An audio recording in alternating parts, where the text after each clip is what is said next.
Hello, everyone, and welcome to another episode of Let's Talk Bees. Now, you might have noticed at the beginning there that I was focusing on doing something else, which I was, and I've still not managed to do it. So I don't know if you're anything like me trying to do two things at once. What I had planned to do there was very subtly hit the go live button on StreamYard.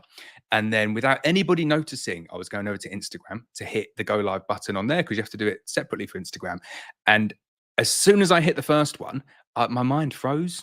I don't know if it's a man-woman thing, but I am a man, and I'm really, really bad at doing like two things simultaneously like that. So hopefully that's worked. Let me just double check, make sure it has worked, because I want to make sure that we are live on all of the platforms, and I do believe we are. So we are live on YouTube, Twitch, yes, Twitch, Facebook, Instagram, and Twitter. Everyone still calls it Twitter. It's not X, is it? But we are live on all of those. So feel free to jump onto any of those different platforms to watch.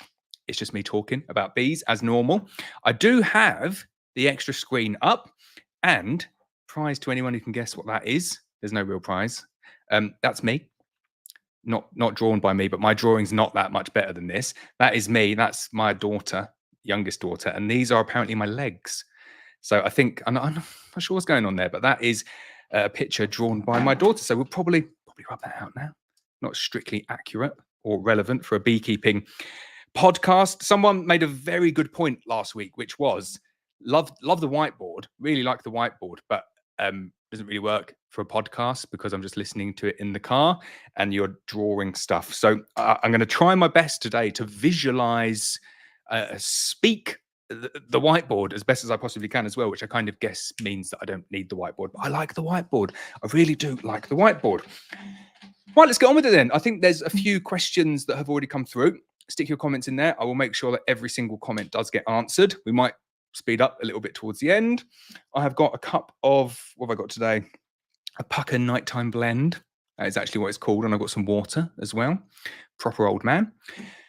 First up, I was going to do this on Sunday night and then realized that England are playing in the Euros, and that wouldn't be good, would it, doing a live stream when England are losing to Spain in the Euros? So predictions, get your predictions in. How about this for a fun game? I do have a couple of secret stash beekeeping hats. And if you want to have a little prediction, so what I'm going to need, this is going to be the prediction. You're going to have to do first, sorry for everyone who doesn't like football, but come on, it is the Euros, so give me this one. First goal scorer, correct score, like a double. So put that in the comments, and if it comes true, I will give you a hat. Black Mountain Honey hat. How about that? I'll have a guess as well, and I'll say Olmo to score first and 2-1 to Spain. But I'm a natural pessimist, so hopefully I'm proven wrong. But let's get on with it. Let's answer some questions then. I thought that would be quite fun. Right, first comment is from Niels. He says, "Hi, Laurence. I don't know if I can make it to your stream, but we'll re-watch later if I can't. I'm seriously thinking about starting beekeeping next year. Have you got any tips to get an apiary?" So I love that. I think that's a really nice way to start, because what I often say to people is, don't keep bees in your back garden. And I reckon 80 or 90% of people watching this stream now are going to have bees in their back garden. But over the years of having bees in my back garden, talking to people who have bees in their back garden, when people move away and get themselves a nice secluded out apiary and keep all of their bees there and reclaim your garden for non-beekeeping activities, I think it's quite nice. So my advice would be to you to start off not in your back garden, see if you can find somewhere else outside of that, and then just go out and speak to landowners, see if people are willing. You'll find that the majority of people are willing.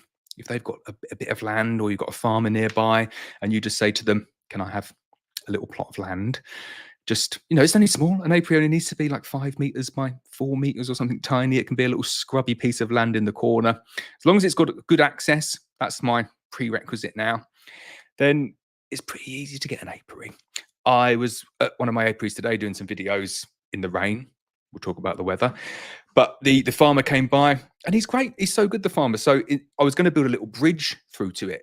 And I was telling him it might be a bit difficult, me building a bridge, because it's probably about a 3-meter span, and I'm struggling to get sleepers that are going to be long enough, and I think the sleepers might shift.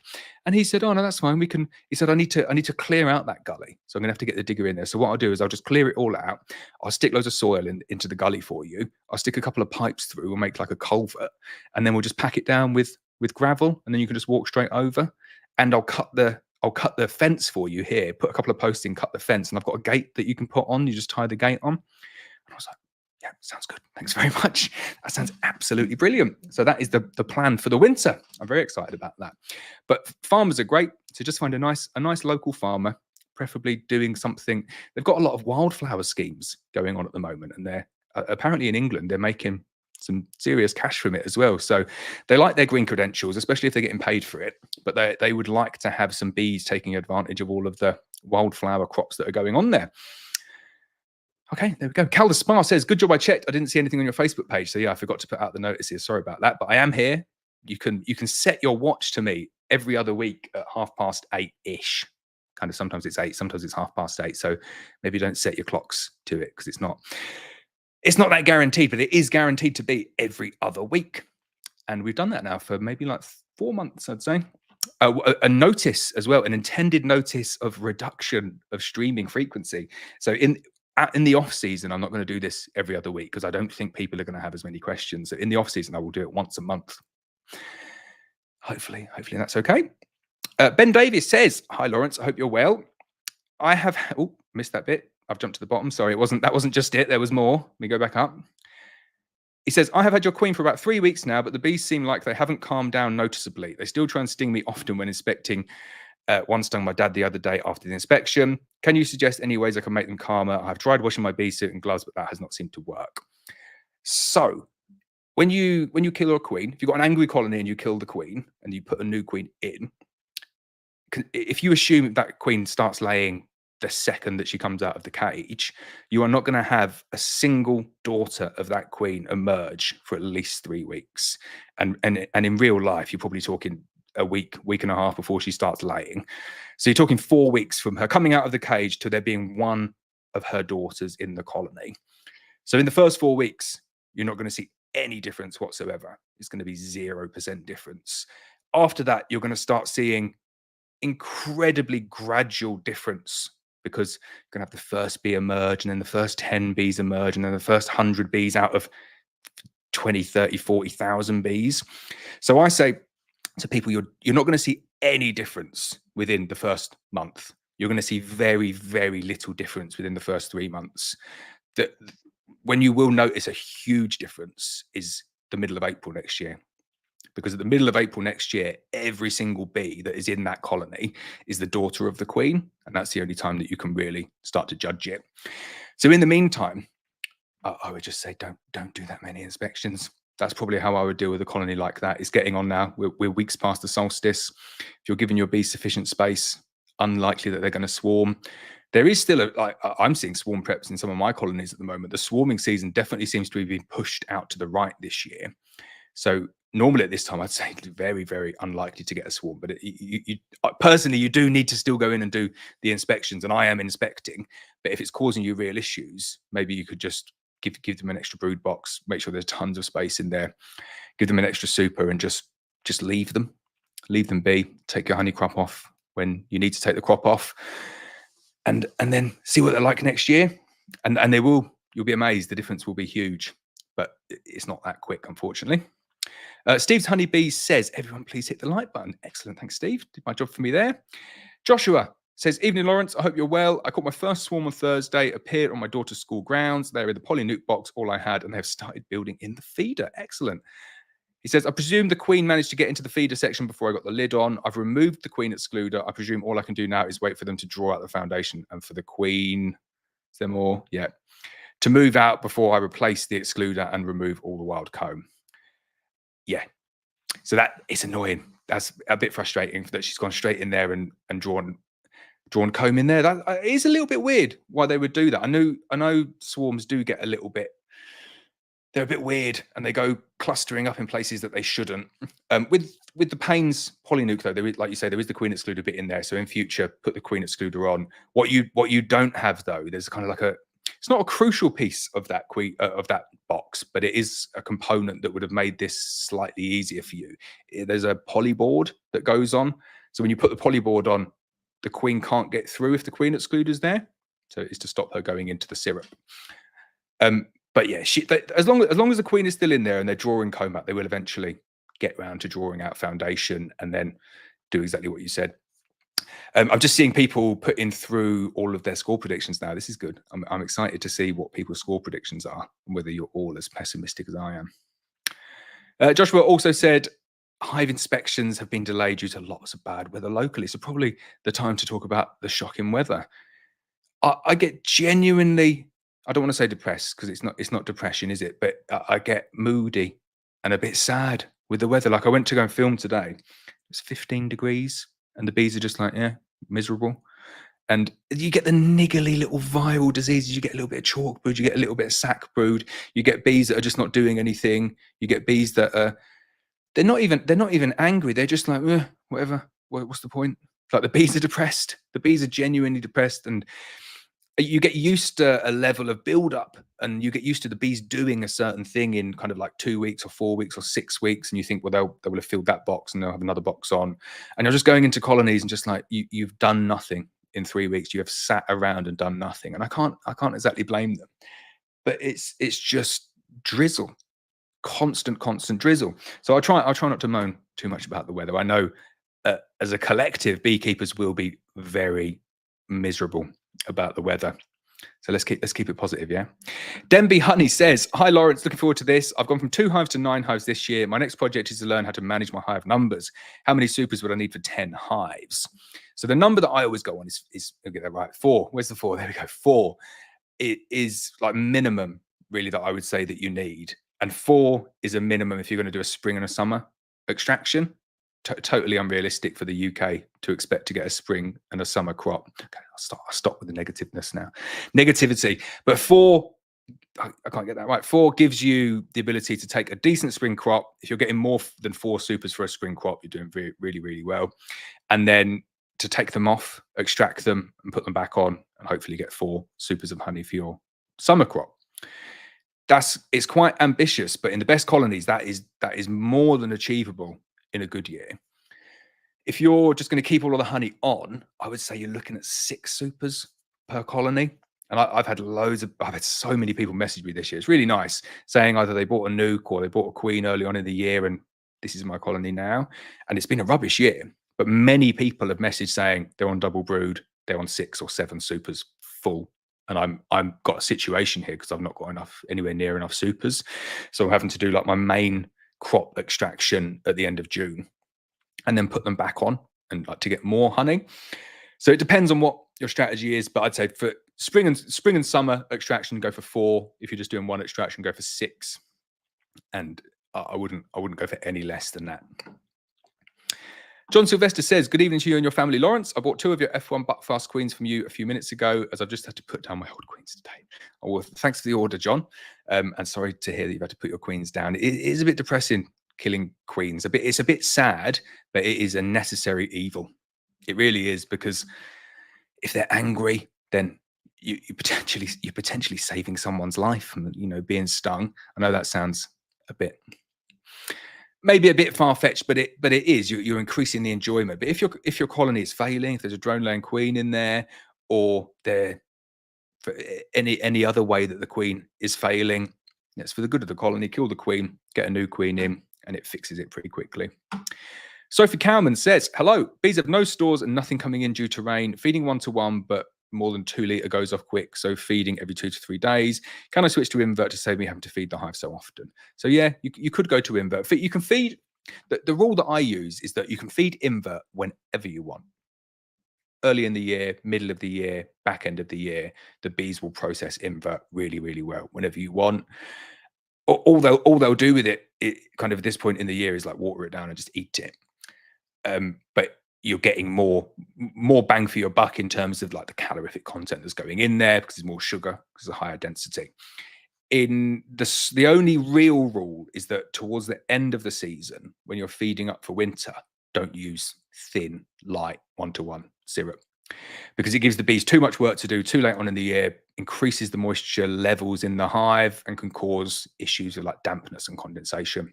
So that's the only rule really with syrup. Don't feed 1-to-1 syrup late in the year. Everything else is fine. John Sylvester with his queen said they were not so calm buckfast though, quite flighty. How long do I wait to bring introduction again? So in terms of queen introduction, you kill the queen, wait 8 days, knock down the emergency cells, put the queen in. After you've knocked the emergency cells down, wait 24 hours, pop the tabs, both tabs, um, and then give it a week, and the queen should be out of the cage. John Hayes, sorry about your queens, John. He says, "Hi, Laurence. Really enjoying the members only live apiary videos. By the way, the unedited content is actually just as helpful and enjoyable as all the others. Thank you very much, John. I enjoy doing that. I've got one that I am just slightly editing at the moment, an exclusive members one.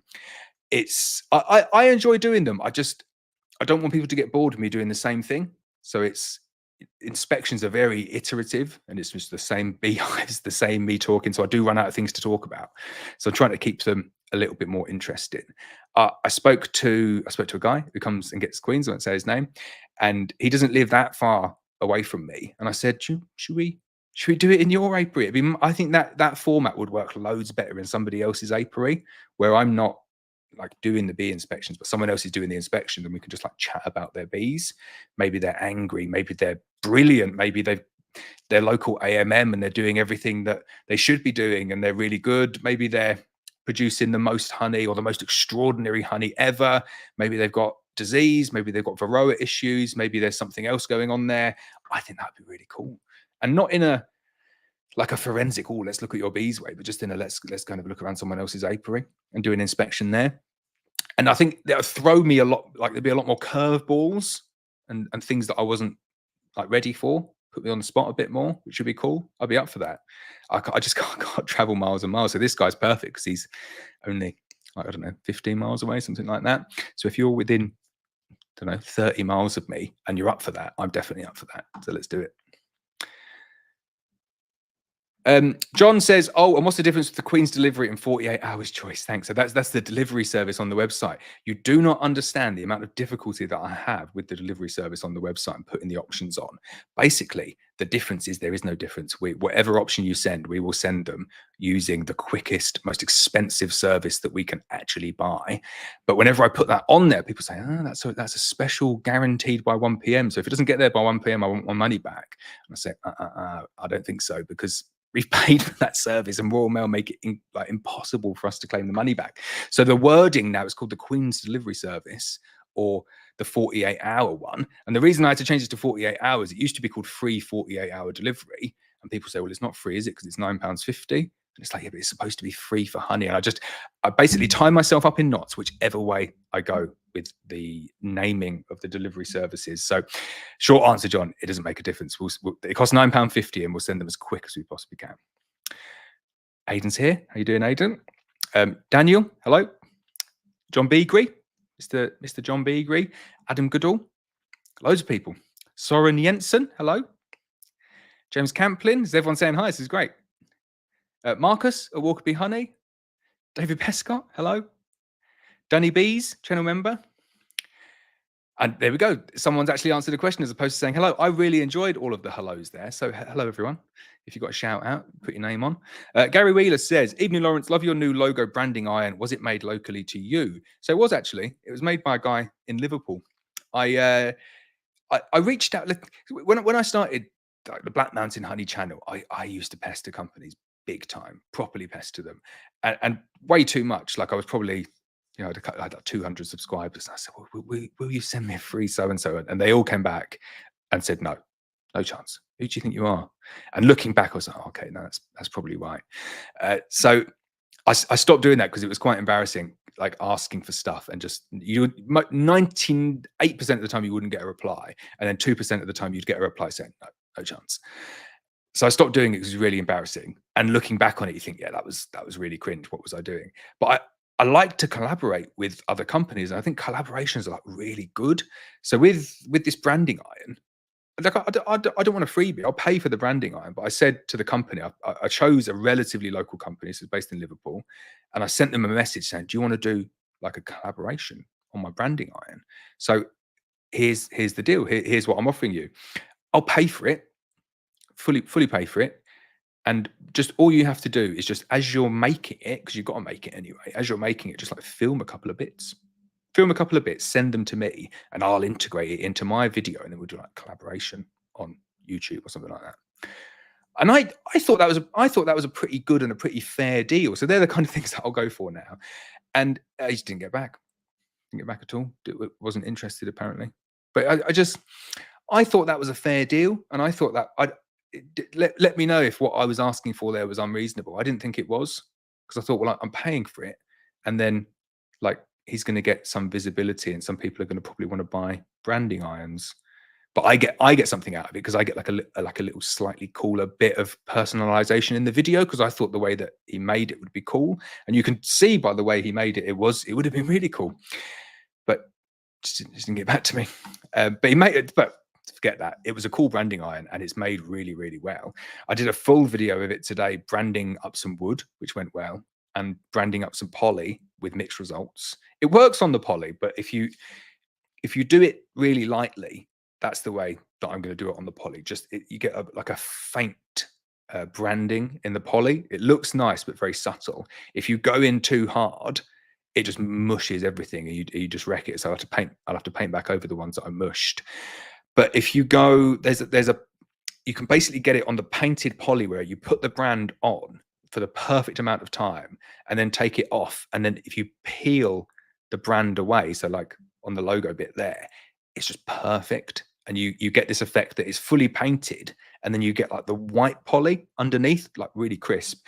But you'll see on the video, it wasn't very easy to do. But on wood, it's brilliant. And you can buy them just any size you want. But you could do frames on them as well. So really good for frames, good for theft prevention, I think, as well. I do have another branding iron, like a completely different style of branding iron, which isn't anywhere near as personalized. I guess I could actually get it personalized for that. But it's basically like a big, I should go and get it really, but I can't leave the stream unattended. It's cool. It's a big structure that you slot numbers in. So you slot the numbers in on it, and then instead of heating it up, it comes connected. You can connect it to your gas tank, and then you fire it at the same time. So it's mega. I wouldn't use that one on poly, but on wood, it would be really, really good on wood. I should have got the electric one, but I never thought about that. The fact that I can get like individual bits engraved to go in it, I'm going to do that. So incoming another video, I think, for that one. Vera Giles says, "Evening, Laurence. Is it worth saving a colony with laying workers?" So I've had a couple of colonies turn laying worker this year, and I was dealing with one today, and they are annoying me so much. Like, laying workers is probably the most annoying part of beekeeping. I would say it beats chasing virgins. I'm gonna use my screen. There we go. Get the screen out. The way that you know you definitely got laying workers yet is, say that's like the cell. Excuse the drawing. So normally you'd get like an egg laid there, like that, single egg. Now, if you're going into your colonies and you're seeing like egg, egg, egg, egg, egg, egg, like that, you're thinking, well, there's like 7 or 8 eggs in the bottom of the cell. That's not laying worker. So a lot of people confuse that with laying worker. That probably is just going to be either a misfiring queen, or it could be like a drone laying queen as well. When you get laying worker, they're up here. You get like clusters of them on the wall, because wait for it. Believe it or not, that is the abdomen of a worker. They can't get their bums down long enough to the bottom to lay eggs down there, so they lay them on the wall. So that's the dead giveaway for laying workers. Like I said, my daughter does do better drawings than me, so I rub this out as I'm talking. But laying workers are really, really difficult to get rid of. So what some people say, if you read the books, what they say is you can add a frame of brood in, like 1 frame of brood every single week for 8 weeks. And you can kind of gently wean yourself off the laying workers. And I'm guessing what's happening is that the laying workers are dying, but then because you've got new, fresh, young larvae in there, you're not getting any new laying workers that are being created. And there's no way that you can go in and say, well, you're the laying worker. You're never going to see them laying. So you can't go in and kill them. And there's likely quite a lot of them. I don't think this is just like 1 laying worker. There's going to be a few in there. So that's what some people say. And I say, well, that if you do 1 frame of brood a week for 8 weeks, it's 8 frames of brood. That is a huge amount of resources to try and save 1 colony that's not guaranteed. So all I ever do now with laying workers is I just shake them out.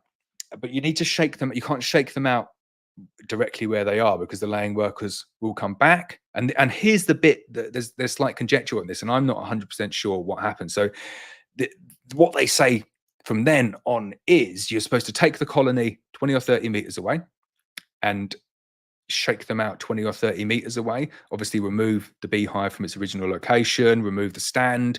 And by shaking out the bees that far away, the laying workers can't find their way back because they've never been outside the hive. And I think, well, that's not right. Sure, like why have they not ever been outside the hive?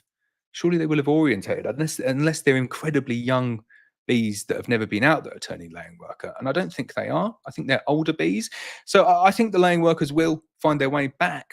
So all you can really do is you could just kill them all, which is a bit harsh. I can never do that. I can just kill a colony of bees like that, but I will just shake them out, remove the hive stand completely, and just like cross my fingers that they don't all go back into one hive.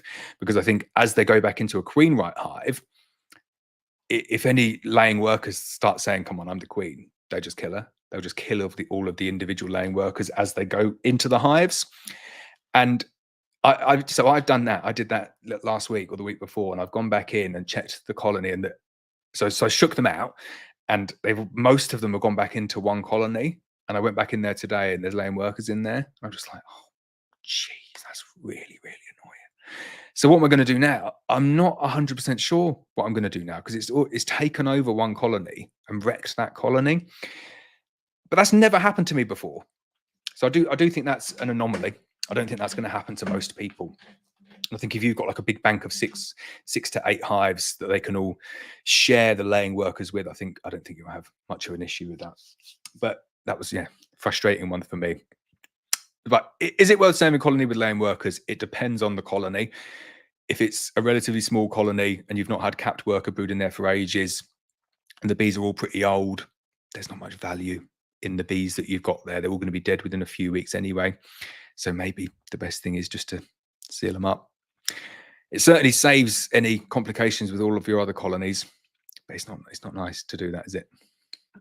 Pat the 14th says, "Hey Laurence, I just noticed 2 of my hives have a lot of their brood frames converted to drone frames. Are those frames doomed, or will they turn back to worker cells?"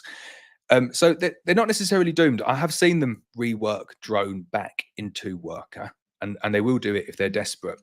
But if it's only 2 frames, all I would say is just put them on either side of the brood box, and then they'll probably just get used for stores.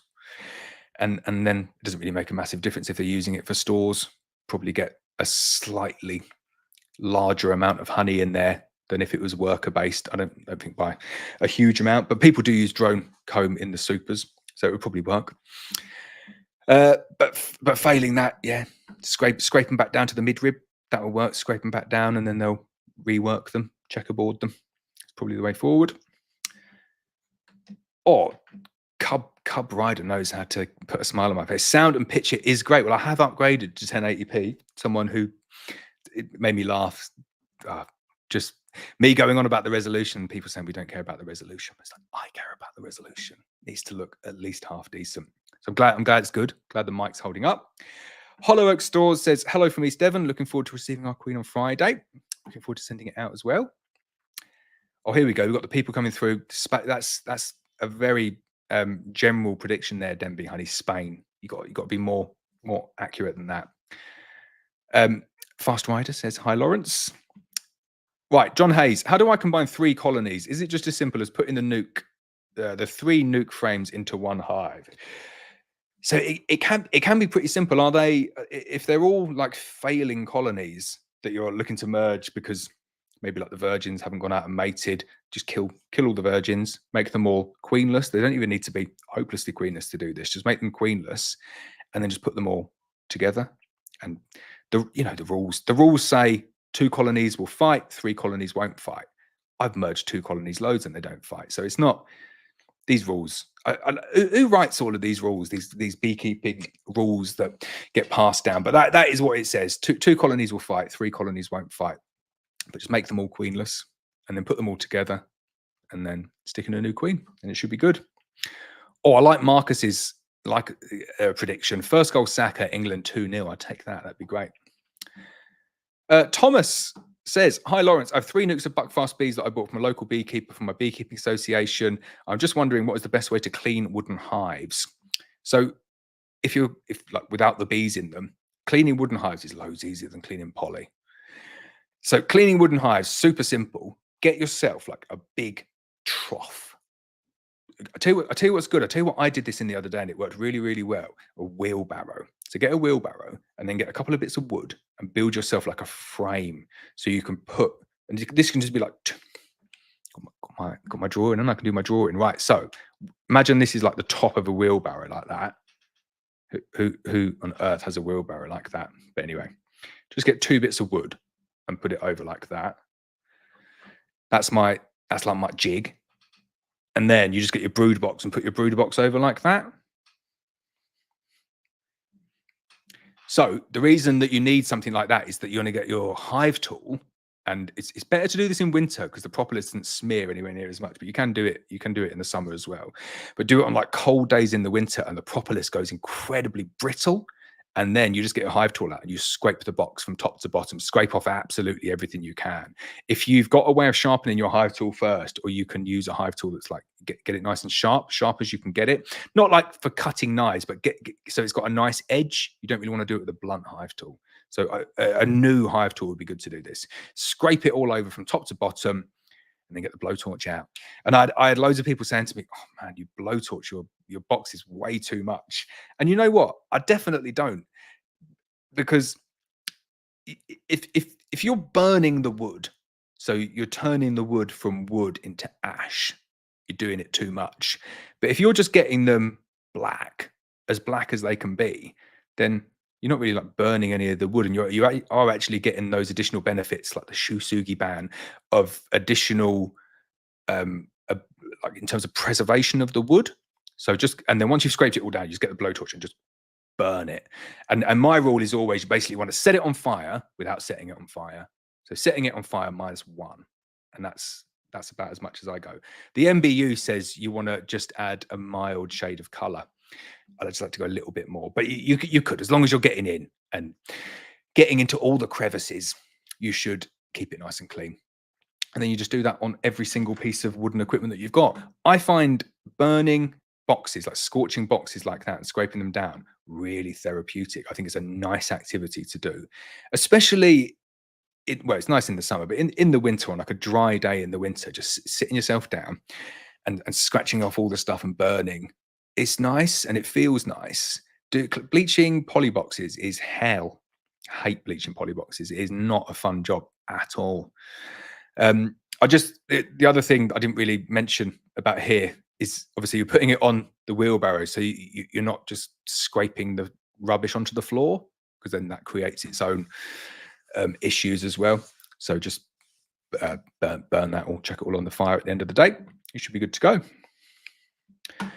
Rob Firkin says, "Hi, any thoughts on queen excluder frame cages as a way to allow removal of queen excluder mats, giving free passage to supers and getting frames laid into?"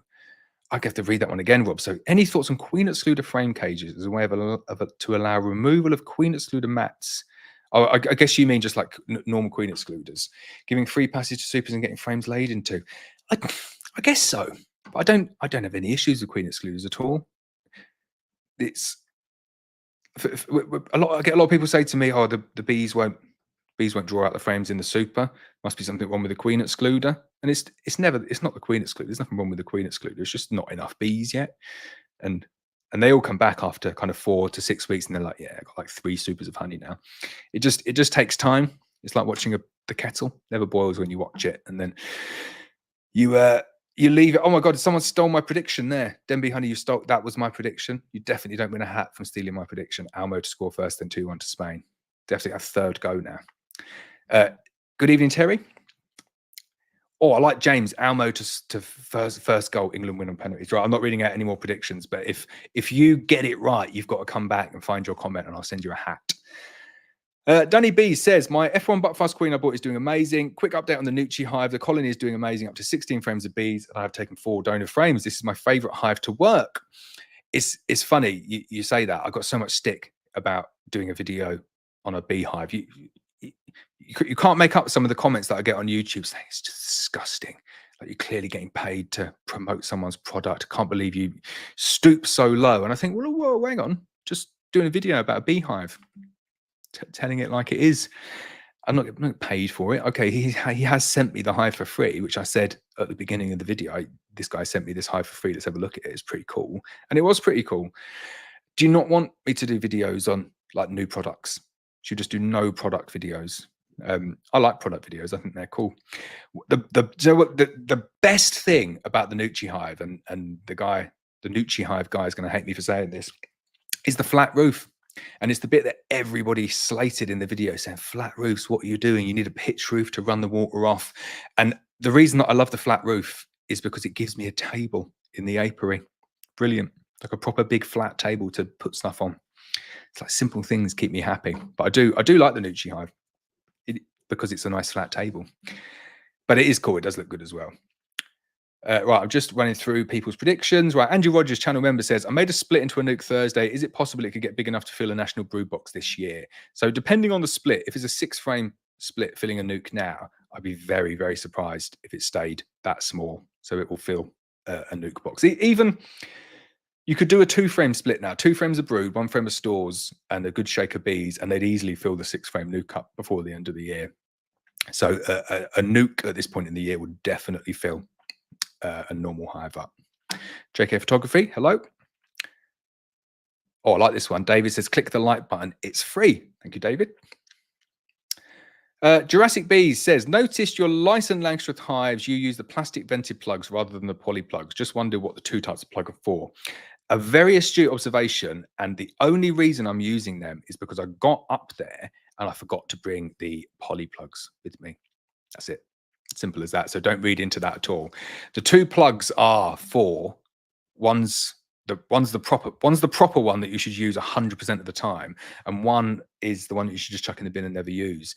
And the vented one is the one that you should never use. I don't see any reason for the vented one. The only reason that I would ever put the vented, that was tongue in cheek, by the way. The only reason I would use the vented one is if I was moving the colonies. But I wouldn't just rely on the vented plugs to keep the colonies cool. I'd have the open mesh floor open, and preferably a mesh screen on the top as well.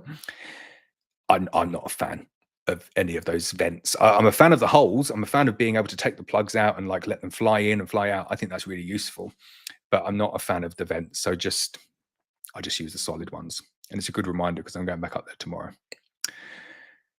Terry had talking of laying workers. I was speaking to Terry earlier, and he had a colony of laying workers, and my advice was to shake them out, and he's just said that he couldn't do it. So it's on the list for tomorrow, but you got to do it. And it makes no sense when you start looking at apiaries as a whole. When you shake them out tomorrow, you still have the same number of bees in the apiary. It'd just be like slightly different numbers per hive. 1 less hive, more bees per hive. And then a couple of weeks later, just make a split, stick it back in that hive, and then you still got the same number of bees, and you're back to the same number of hives. But it is difficult. I know how you feel when they're your babies, aren't they? You don't want to kill them, but you're not killing them. You're just giving them a new home, sending them on their way to a new home. Fast Rider says, hi, Laurence. I've added a mated queen to a nuke. 5 weeks later, I've got supersedure cells. So are they, you say cells as in plural. How many cells have you got? If you come back, I'll answer it there. Is there more than 1 cell? Is there quite a lot of cells, and whereabouts are they? That would be good to know. Marcus Walkerby Honey says, just had a splash out and bought an Instavat ready for end of November, early December. Where would you advise buying the oxalic acid from? Loaded question, that one. I would advise you buying the only licensed product that you can use once a year in your Instavat, which is Apibioxal, and keep your records for the VMD as well. Cannot use the 100% pure oxalic acid that you can buy on eBay or Amazon. That is not licensed for use to kill varroa mites. Some people do use it to clean the inside of their beehives whilst the bees are in there. It's a bit of a rubbish one. I don't think that would even stand up to the VMD. They'd be like, yeah, whatever. You're clearly using it to treat for varroa. But we have to be really careful what we say and what we do. So we genuinely do use Apibioxal, and it is really annoying because it gunks everything up. Right, next question. Denby Honey says, I'm loving your lives, mate. They actually give me a lot of confidence going into my hive. Brilliant. A lot of people have said that to me, And it's just from me like tripping over stuff, isn't it? And dropping syrup on the floor and basically being a bumbling buffoon of a beekeeper. I used to like it when I could hide behind my editing suite of videos and come across like quite professional. And then I started doing the live ones and everyone saw like, this guy has not got a clue what he's doing. But I'd never claimed to be master beekeeper, just the guy with the camera. But I enjoy the lives as well. They're quite cool. Leon Morgan says, hi, Laurence, have a drone brood problem. I don't know if it's a virgin queen or laying worker. Considering just buying a queen and taking a chance, almost thinking of giving up, only have one hive. Oh, sorry to hear. That's quite a depressing comment, Leon. So don't give up. But I do know the feeling. But don't think of buying a mated queen as the silver bullet that is going to fix everything. And I get my queen, just put it in, and then come back a week later and they killed your queen. Because then that's going to depress you even more. You got to fix the problem. So is it a drone laying queen or is it a laying worker? You need to work out which one of those it is first. The comment that I said at the beginning, I'll draw it again for you if you weren't here, in terms of like the position of the eggs. So if that's a cell, I know. But if that's a cell and you've got like eggs, oh, what am I doing here? Sitting at the bottom, multiple eggs sitting at the bottom like that, that's likely going to be a drone laying queen. And if you've got them kind of like on the wall there, and there's more, you find with a laying worker, you'll just get like loads of eggs. You get like 15, 20 eggs like sitting on a wall, not like there, but sitting on a wall like that. If it's like that, then it is a laying worker. The laying worker is way more difficult to fix. Drone laying queen's easy to fix. You find the queen, kill the queen, add a new queen in, and it's fixed. Really, really simple. Laying worker, much more difficult. And laying worker, to fix it as it's your only colony, I'm going to go ahead and say it's impossible. I don't see there's any way that you can fix a laying worker if you've only got one colony and it's turned laying worker. It's a sad position to be in, I'm afraid, because you can't continually add frames of brood because you've not got any frames of brood, and you can't shake them out to go into other hives because you've only got the one hive. So I don't have a solution for you, I'm afraid, other than let them dwindle and start again, which I know is a bit of a sad, sorry state to be in. So hopefully, fingers crossed, is drone laying queen. Paula Rainbird says, hi, Laurence. I received my buckfast queen from you on the 5th of July. Went in the next day to release her, and I had brood. Guessing I had a virgin queen, so I have made a split with the buckfast. I get a lot of people doing that, and people ringing up saying, yeah, can we cancel that order because we've gone back in? And there's eggs and there's a queen. So it's easy to do it this time of the year. People think they're queenless or hopelessly queenless. They go back and they've got eggs, and you think definitely weren't hopelessly queenless. But it's a good news story. I guess you've got your colony back to being queen right, and then you can make a split as well. John Hayes says, best way to clean the inside of my smoker rim. So I just get the torch, just burn it until it completely vaporizes all of the gunk that's in there. And then you kind of want it a bit gunky, the rim. The gunky rim seals it so it works properly.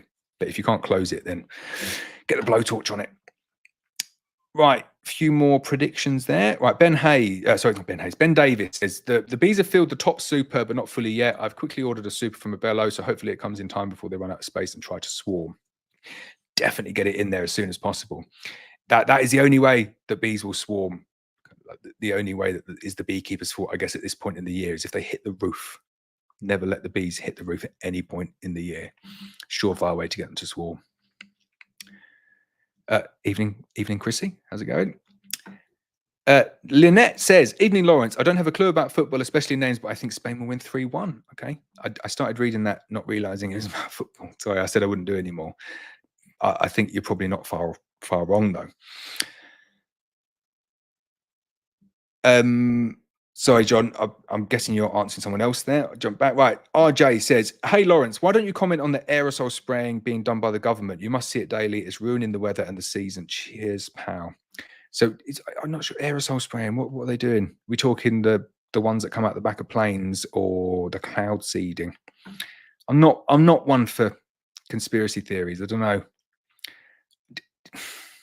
Do you think that the government are doing something to make it so rainy and miserable? I'm interested to hear.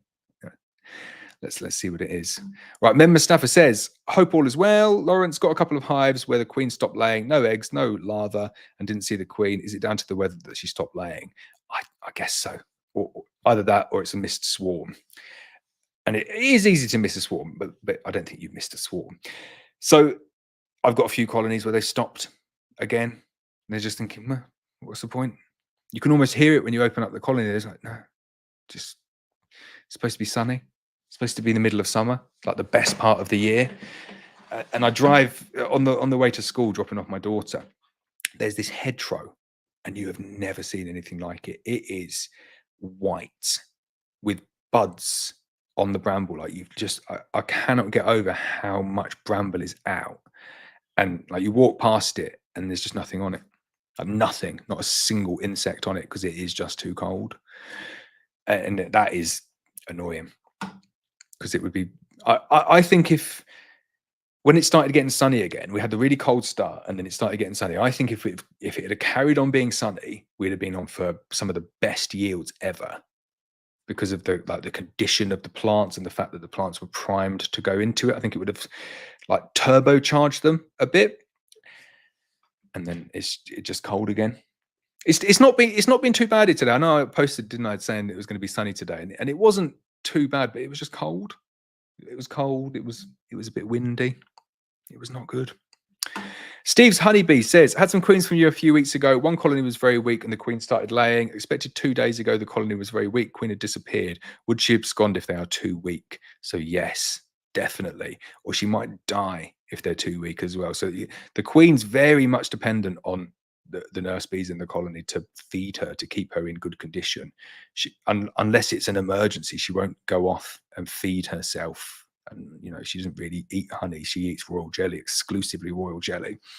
So if the colony's weak, especially if you've got like an aging colony, so if you make a small split with the wrong demographic of bees, so you've just got, you know, you want emerging brood and nurse bees, ideally making up a split, which is the youngest bees that you can possibly get, and bees that are like -1, -2, -3 days old. So then after 1 or 2, 3 days, they emerge and they're 0 days, and they're the ones that create the best and the most royal jelly to keep the queen in perfect condition. If you're making up like a split with 8-week-old bees that are just about to die, they're not going to feed the queen at all, not a single scrap. So she just probably died. They just cleared her out and said, okay, see you later. I do see a lot of that when people send me videos and pictures of things that have gone wrong. And I always say, send me a picture, like a wide angle shot of the makeup of the nuke. And sometimes you just see like half a frame of bees. And I said about the one I had a while ago that someone complaining that the bees couldn't get through the fondant, and they sent me a picture and it was like a fist size of bees. And he said that your queen wasn't strong enough to eat out of the fondant. And I said, well, it's not, the bees eat in. It's not the queen that will eat out. And he said, oh, okay, yeah, fair point. But it is probably that. So yeah, she would have gone. Sorry about that. Callum Spar says, still swarming in South Wales. Just seen today 2 wild swarms next to each other in a tree, not far from a wild bee colony. I think it's moved to the right. When you see 2 swarms next to each other, I always think they're swarms from the same hive. Either one swarm that's split into 2, or like a swarm, like a prime swarm and then a cast, or 2 casts. But I am seeing the same. I've still got colonies that are having a go. Lynette says, can't wait to check my hive tomorrow to see if the queen was accepted. It's been a long week. Yeah, it's a long week, isn't it? It's always nice to go in and see when they've been accepted, though. Mike Moore says, agree completely with not having hives in the garden. My previous gentle colonies have turned real bad, stinging anyone within 50 yards. That's not good at all, but it is the time of the year where you're going to get the worst behavior. You've probably got like peak number of bees at the moment, because you've got the solstice. They're building up all the way until the solstice, and then the solstice is supposed to be the trigger for the colony or the queen to stop. Like, you know, she might plateau for a little bit, but to kind of bring the numbers back. But then you've got all of that brood to emerge. So 3 or 4 weeks after the solstice, you're going to have like peak bee numbers, and you might have a plateau at peak bee numbers for a few weeks as well. So we're in that plateau at the moment, which is absolute most amount of bees that you're going to get. And when you get the most amount of bees, you get the most amount of bees that are angry as well. I just see Cal the Spar say that was never a penalty. I agree. Never, ever a penalty. But it's not nice having angry bees in your garden. It's really not. With your neighbours trying to like trim the lawn and the bees just pinging them. Not good. Keep them in and out, apiary, definitely. Dan Brooks says, it's really interesting the differences of success. My bees are chocker and a double brood, yet they're not interested in the supers. Then my queen buggered off a couple of weeks ago. Oh no, that's not good. But it could just be, depending on what the bees are like, that a double brood is too big for them. A lot of people with local bees and local mongrel bees, they're lucky if their bees feel. I'm not saying this in a derogatory way, but they are naturally a smaller brood nest, so they're lucky to fill the single brood box, or their normal operating conditions, they'll just about fill the single brood nest. And then a double brood is like a super and a half, maybe a little bit more than that. And if you've got that full of honey, then that could be not that far off average. So it could just be a case of tweaking the configuration a little bit to get that right. Keith Jenkins, good evening, Keith. How you doing? Louis Baldwin says, hi, I got a vicious hive with dirty comb, was going to kill the queen and replace with foundation. Can I add a virgin straight away or leave in the cage? If you're going to do that, do you know, I think you should do a shook swarm. Shook swarm's the easiest way of doing that. If you've got all of those problems, we've got like an angry colony, dirty comb, you're going to replace with foundation, I would just do a shook swarm. Shook swarm's really, really easy. You get like a brand new or freshly scorched beehive, new frames, new foundation, get that all ready with a floor, brand new roof, brand new crown board, and then you just shake all of the bees from your old hives into that new hive, and then find the queen and make sure the queen's in there.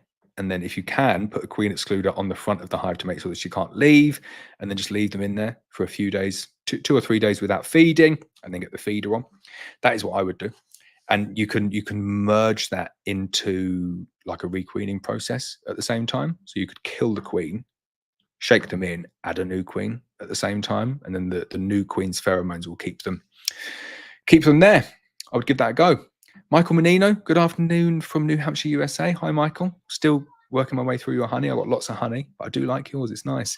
I learned from yours, from your honey, I learned that basswood is lime honey. I never knew that before. Might be able to hear some background noise there. That is my daughters crying in the background. Here we go. Lee Leatherbarrow, thank you for the very nice review. I like that. I appreciate someone waiting for a few weeks and then doing a really good review like that. So thumbs up. Let's get a thumbs up one. There we go. Thumbs up. Thank you. Much appreciated. He says, hi, Laurence. I think the members' weekly inspections are great. Good to see someone's weekly inspections and see how the colonies progress throughout the year. That is the one good thing. They can be a little bit slow because you're seeing the same thing every single week. But then the flip side of that is that you see the same thing every single week. So you're seeing how the colonies actually grow, like the real life version of that, although it is spread out over a few weeks. So maybe I will persevere in my same apiaries then. Little Nestcraft says, hi, Laurence. Hello. David Stevens, when doing a Bailey comb change, would you put fresh box above or below the existing brood box? I've been given conflicting advice by different beekeepers. I don't think it makes a massive difference which way that you do it. The Bailey comb, it doesn't confuse me because I understand the principle behind it, but I'm just not a massive fan of it. It's a bit slow for me in kind of like the moving and like constantly moving the frames. And I guess if you've got a couple of colonies in your back garden, it's something that you can do. But having done shook swarms and having done shook swarms for the reason of EFB, I just think the Bailey comb exchange leaves behind the one really important part or benefit that you get from a shook swarm, which is it reduces the transmission of asymptomatic EFB. So that means if your colony has got EFB but has got no signs of EFB, then it is still potentially transferring that around the apiary, and you're transferring it around the apiary as well. Where a shook swarm on a colony that's got asymptomatic EFB is the recommendation of the National Bee Unit, and is proven to not guarantee that you'll reduce or eliminate the EFB that's there, but you've got a good chance of eliminating the EFB that is there. So if you've got a box dirty comb, there's no thought that you've got EFB, but you're thinking, oh, my comb's dirty. It's probably got a high viral load in the comb. I'm going to do a Bailey comb exchange because I want to get onto nice fresh combs. It's more work than a shook swarm, and it doesn't give you that benefit of the potential to remove asymptomatic EFB. And then the other benefit that you get from a shook swarm as well is you get the forced brood break. So if you've got, some people are doing a Bailey comb because they're thinking, well, my combs are really dark. I've got like holes in the cappings. I've got deformed wing virus. It's got an issue with Varroa. So the beauty of doing a shook swarm is that you get onto a nice new comb, brand new comb. You're reducing or potentially eliminating asymptomatic EFB without, that's like an added bonus. You're putting a forced brood break in there, which on its own is going to help reduce the Varroa load.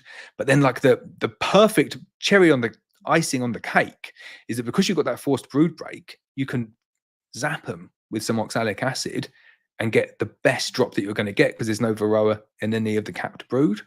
Really, really good. I was thinking of doing a shook swarm on some of the colonies that I've got. If you've been watching the live inspections, some of the older frames that I've got, I was thinking I'm gonna shook swarm these. I've not shook swarmed those colonies ever, so I was thinking of doing that. And I was looking at the frames of brood, and I was thinking, I've got 12 frames of bees here, and like maybe 10 frames of brood, and 6 or 7 of those frames are beautiful, completely packed out frames of brood. If I shook swarm those, I'm giving away all of that brood and it's going on to the fire, and it's going to set the colonies right back. So I was thinking, what can I do here? There must be a better way of doing this. I don't want to transfer the brood. I don't want to move the brood anywhere because that defeats the point of the shook swarm. But I don't want to give up all the brood. So I thought, well, this is quite a good solution actually. So what I'm going to do, and I'm going to do this, I'll do it on a video, is I'm just going to go and get my queen cages, put some fondant in them, and keep them sealed. I'll get the queens, I'll put them in the cages, and then I'll just leave it 8 days. And then I'll go back in and hopefully I'll work out the timings for all of the brood to emerge. Basically, I'll put them in the cages and wait until all the broods emerged. And then it's done, isn't it? There's the queen that's in the cage, there's no eggs, there's no larva, and all the brood has emerged. So I've got all of the benefit out of the frames of brood. And then I shook swarm and then put the queens in the cages. And shook swarms with queens in cages works really, really well because it means that the bees won't abscond because the queen's there. And there's no way for the queen to get killed during the shook swarm. There's no way for her to kind of get squished or run over or anything like that. So a lot of people, when they do shook swarms, they cage the queens anyway. So that's what I'm going to do. And that is what I would recommend you to do, David. So I've gone way off track there. Is I wouldn't worry too much about the top or the bottom. I'd reevaluate what you're doing and saying, and think about doing a shook swarm instead. And if you're worried about all of that good brood, stick the queen in the cage, wait for however many days it takes for all of that brood to emerge, and then do a shook swarm. And you get a much better way of doing it. So I've not answered your question because I've not done it that way. But I think that's a better solution for you there. Right, I'm nearly an hour in and I've not drunk any of my tea, so I'm gonna drink some tea. There we go. Get my breath back as well. Just looking at, I was get that wrong. This in the background there. I've been thinking of a cool sign. So I think it's called like Corvin steel, something like that. Basically, going to get a piece of thick, 5mm thick. It's like carbon steel, but it's a special type of carbon steel that's going to rust, but keeps a really tight rust. I'm going to get that there. Where is it? Cut out of it, and I'm going to get it in the back of the apiary, all nice and rusty. I thought that would look really cool. Ed Walton says, hi, I'm thinking of transferring my nukes over to my hives next weekend. Do you think that's enough time for colonies to expand in the hives and me take another split from them later this year? So I wouldn't do both. I would say nukes going over to hives is fine and they'll build up nice and strong. Taking splits out of colonies late on in the year is not a good idea. I had someone message me saying that they wanted to make a 1-frame split at the end of August. And will I still have queens then? And I was like, well, definitely don't do that. You've got no chance of getting that colony through the winter. You need to be taking big splits at that point in the year, 3, 4, 5 frames of brood if you're going to do it that late. So don't make 1-frame splits in the end of August. And Ed, I wouldn't take another split out of it. I would just leave it at that, hive them up, and then take your splits next year. I'm glad that people didn't think that was unreasonable, my little proposal there. Mike Moore says, just bought ash forth feeders from a Bellow 12 frame hives. How do you use them for feeding fondant? So it's a bit balancy, the way that you have to use them for feeding fondant. You basically just turn them upside down and balance them on. It's the only thing with the rebate system is it doesn't work in reverse quite as well as a non-rebated system, but they're not designed for that.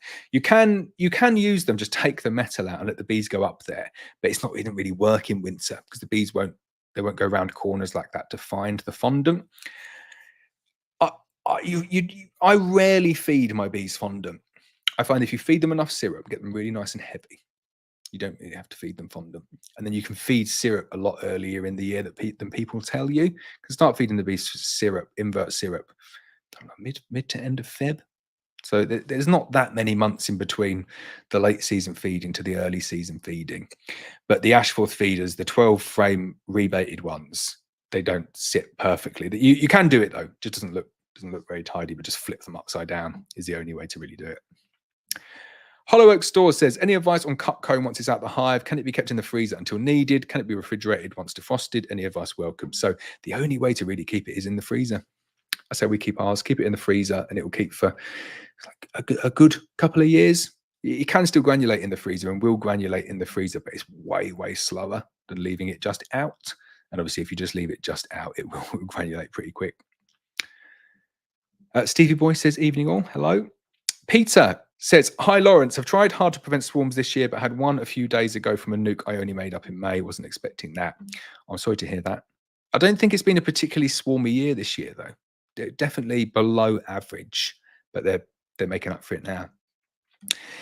Alex Ward says, hi Laurence, I'm seeing a lot of nectar in one hive's brood box, Langstroth, restricting laying space with plenty of room in the two supers above. Do you see this as the workers holding up the queen, or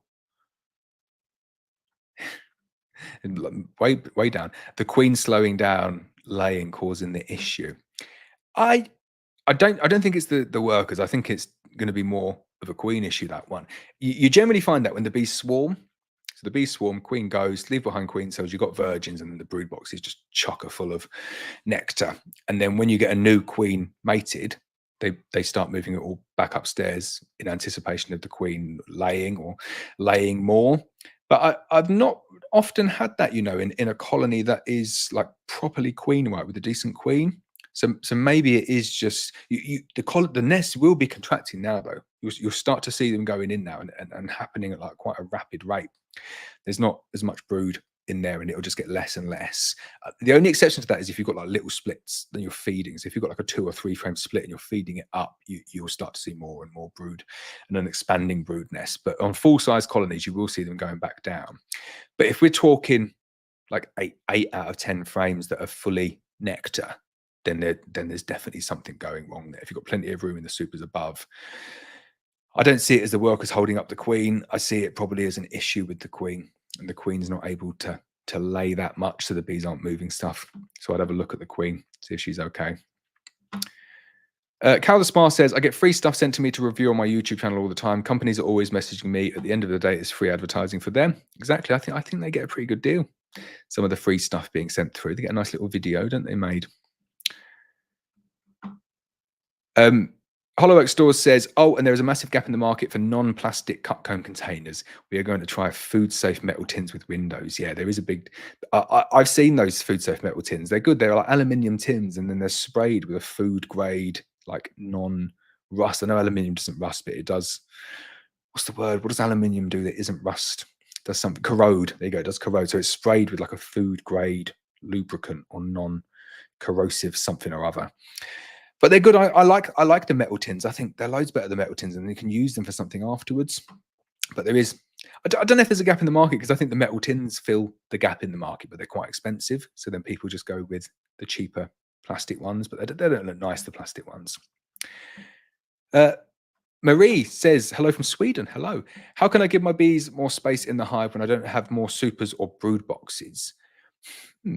That is going to be a bit of a challenge, I think. I don't think you can, because you can't.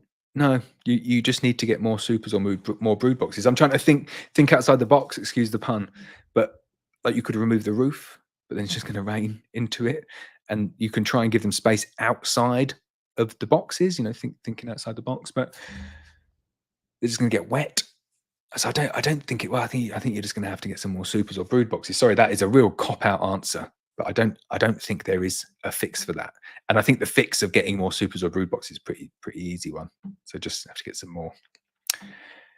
John Sylvester says, thanks so much for the great info as always. I did end up choosing the Queen's deliveries. It sounded nice. Yeah, everyone goes for that. It's the same price though, and they get there in the same time.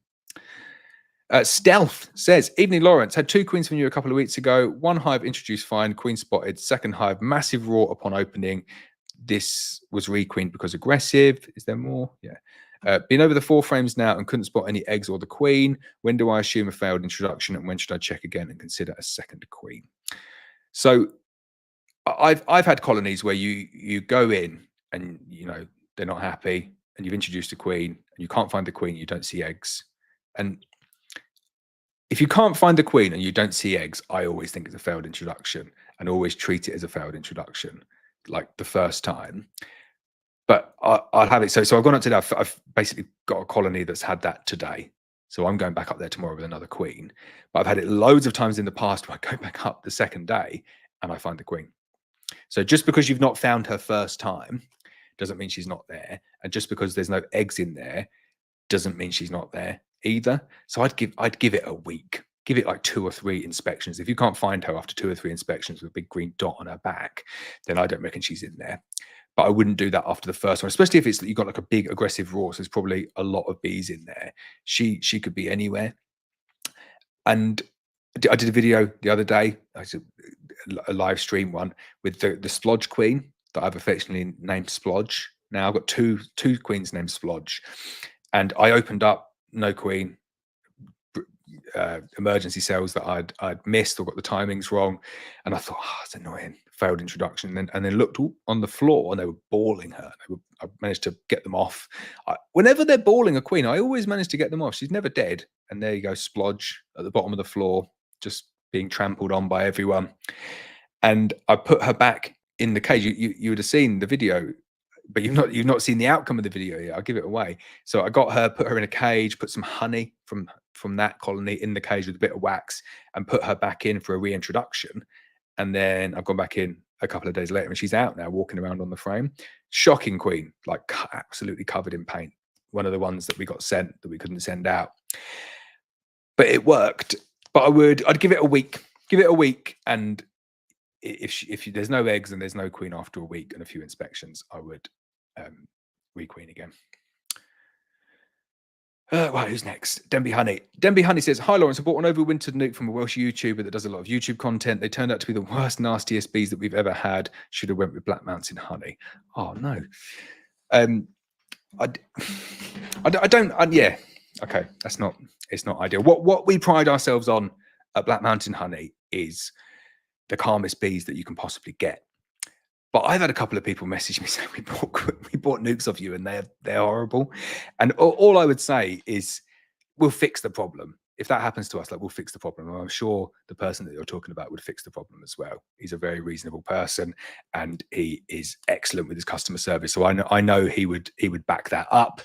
But what I would also say is open mating, F1 buckfast or whatever, there's always going to be some sort of variation in there. You're going to have your normal distribution curve, and you're going to have your percentage, whatever it is that you're aiming for, and you're going to have 5% that are the calmest bees that you've ever seen. You're going to have 5% that are just horrible, even though you tried to breed them to be calm, and then you're going to have your 90% in the middle that is what you're aiming for.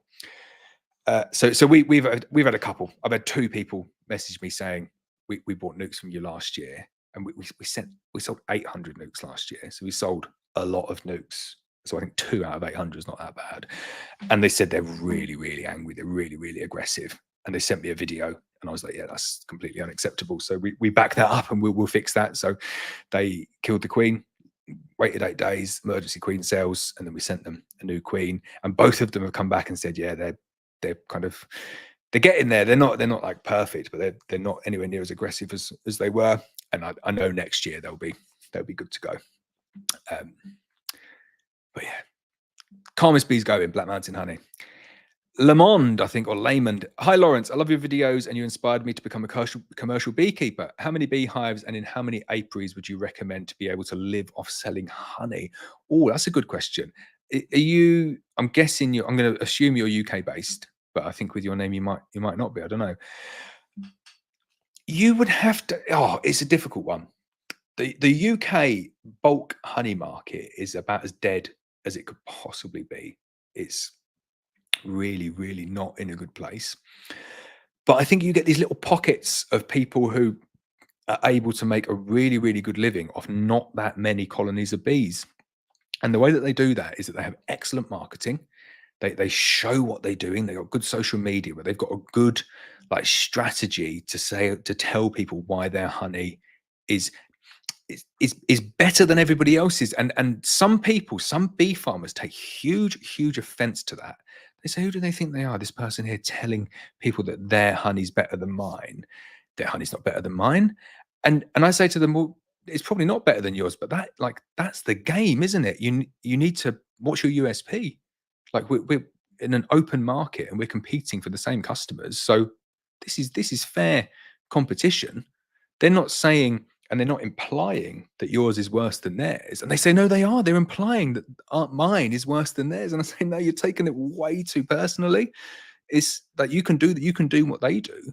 And this kind of goes back to like the raw argument. And I'm so happy with the outcome of the raw argument because everybody calls their honey raw now. And rightly so, because it is raw honey and it's not misleading and it's not inferring that other people's honey is cooked. It's a perfectly usable term to describe to the customer the minimal processing that is taking place with your honey. So I'm still a little bit scared to put it up on all my things because I don't want to ruffle too many feathers. But I think the majority of people are now calling their honey raw. So how many colonies of bees do you need to be able to live off selling honey? It very much depends on whether you're going to sell it as single jars direct to customers or go down the wholesale route of selling loads of jars, maybe white label or with your own labels to shops, or you're going to go down the route of putting honey in buckets and selling it as bulk, or go down the route of putting honey in barrels and selling it as bulk. And the scale there is one end that you get the most money, but it's more work, and the other one is the least amount of work. And the least amount, the least amount of work and the least amount of money. But I think realistically, if you were in the bulk honey market, I don't think you could survive on less than 250 hives in an average year. And I think we're in a below average year at the moment. I think if you're in the honey business, sorry, that's the wrong term. If you're in the beekeeping business, you need to over diversify. And you look at the companies that have over diversified, and they're the ones that are doing slightly better than the ones who are focused on bulk honey. And it didn't always used to be like that. It used to be like bulk honey was kind of the place to be in the bee farming industry. And it's changing all the time. It's a difficult one to know. It's a difficult one to know what to do with your business. And sometimes things feel like a risk, but I don't see it changing anytime soon. I did see one thing actually. I got sent an email from, I'm not sure who it was from. It's basically like a government changes in legislation thing. And what they were saying was, so at the moment, like a jar of honey, it says a blend of non-EU and EU honey. So basically it means Chinese honey. And someone's put in like 1% Ukrainian honey so they can use this blend of non-EU and EU sources. So there is a change coming. And I don't know when it's coming through, but they sent through the proposed changes to the honey regulations. And it looks like the only change, but it's quite a significant change. It says that you cannot say that anymore. I should have got the PDF up actually. But what it did say was that you need to identify in order the countries where it comes from. And it gave you like a little bit of leeway for certain like proportion blends that you can have, but there's no way that any of these companies are using those proportion blends. So what it will have to say going forward is a mix of honeys: China 89%, Spain 10%, whatever. And I thought, oh, that's good. I really like that, because it's cheap Chinese and cheap Indian honey, the ones that are the focus of the spotlight, or the spotlight of the focus, or whatever it is, of honey fraud. That's where it's coming from, the honey fraud. And I don't think many people would buy as much honey if they knew it was Chinese honey, because people know that a lot of Chinese honey is adulterated. So I think that's a really positive move, and I think that's a good positive move that will support British beekeeping and British bee farmers. I think that'd be really good, because it puts it kind of front and center, doesn't it? Which is UK honey, Scottish honey, Welsh honey, English honey, Northern Irish honey, Irish honey, if you want to take it outside the United Kingdom. But that's a unique selling point that we can all jump on. But couple that with the cost of living crisis, it's going to be quite difficult. I still think, is there space for a jar of expensive honey in your supermarket bag? I don't know. I just don't know. I'm thinking about saying something, and this is why I'm stuttering at the moment. But I'm not going to say it. I keep on biting my lip, and I keep on cutting it out of all the videos for fear of all hell breaking loose. So I'm not going to say it. Sorry to do that to you. I bet you're thinking, what is it now? Baby says, hey, Laurence, I hope you and your family are well. If you start again from scratch, would you still go all out Langstroth or keep some other frame types as well? If so, why? So I'm kicking myself 10 times over with this question here, because I've always given the advice, just stick with the frame type, stick with one frame type. And then because of doing YouTube and doing all of these other videos, I've not stuck with one frame type. So I've used all of these different ones.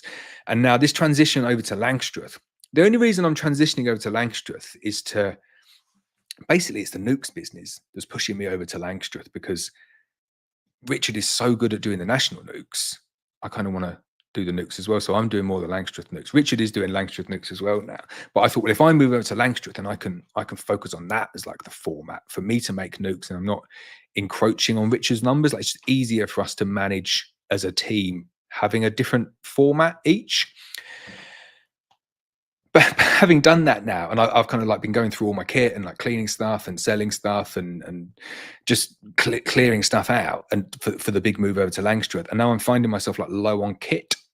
And in the long run, I think it's the wise move, and I think I'll definitely be happier on Langstroth. I prefer working Langstroth.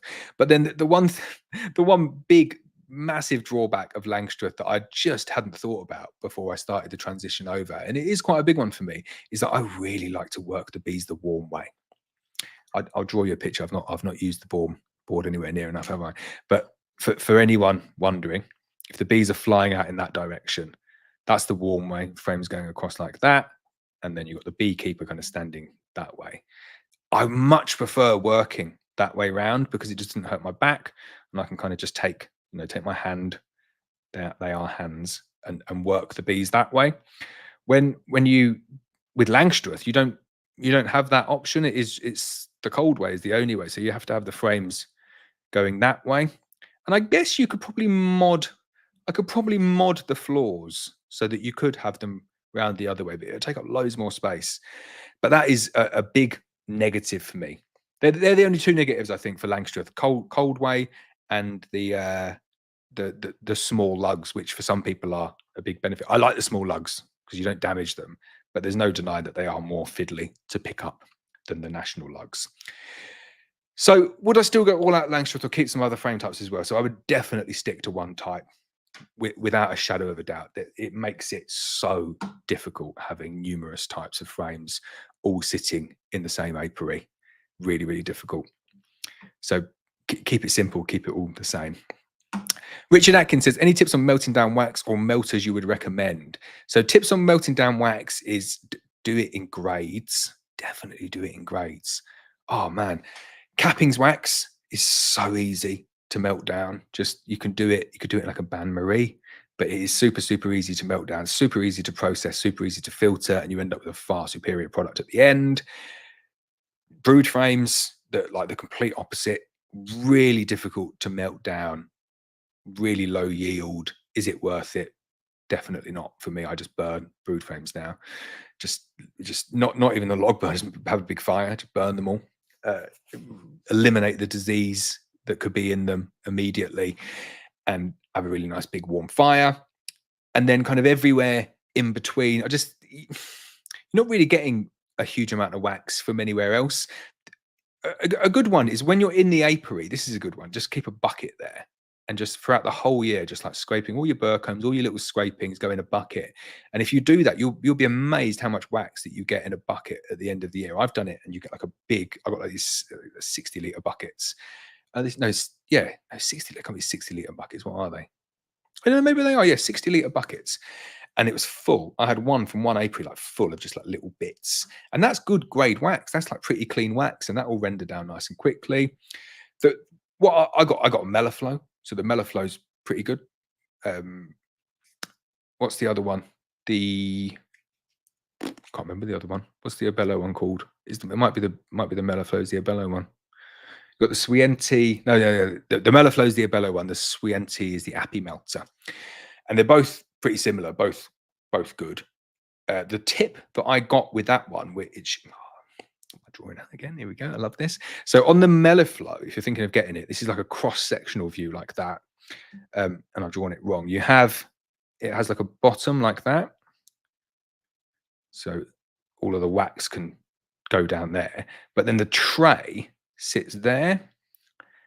And in my mind, the tray is too low. Richard gave me this tip, really good tip. So what he does is he gets like a couple of bits of hardwood. Don't use treated wood here, and just put 2 bits of hardwood along like that to lift the tray up.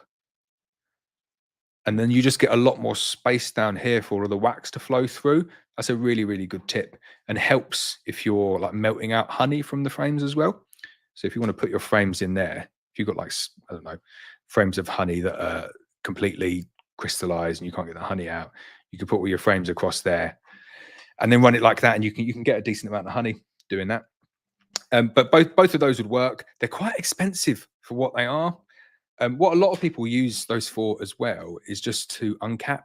So you uncap into them, and the honey can just stay there, and you put those bits of wood on again. All of the honey drains through. You kind of warm it up, but it's not getting that warm. And then at the end of the year, you just ramp the temperature right up, melt everything down. The tip that I use, though, this is the crudest way of doing it, is just using something like that, an Appy Melter or a Meliflow. And then once you get your wax up to temperature, and you put it to the maximum temperature, but you don't keep it there for that long until it's all liquid. And then you just open the honey gate, wax gate, and have a big bucket there lined with a pillowcase, like a pure cotton pillowcase. And it comes out like perfectly pure.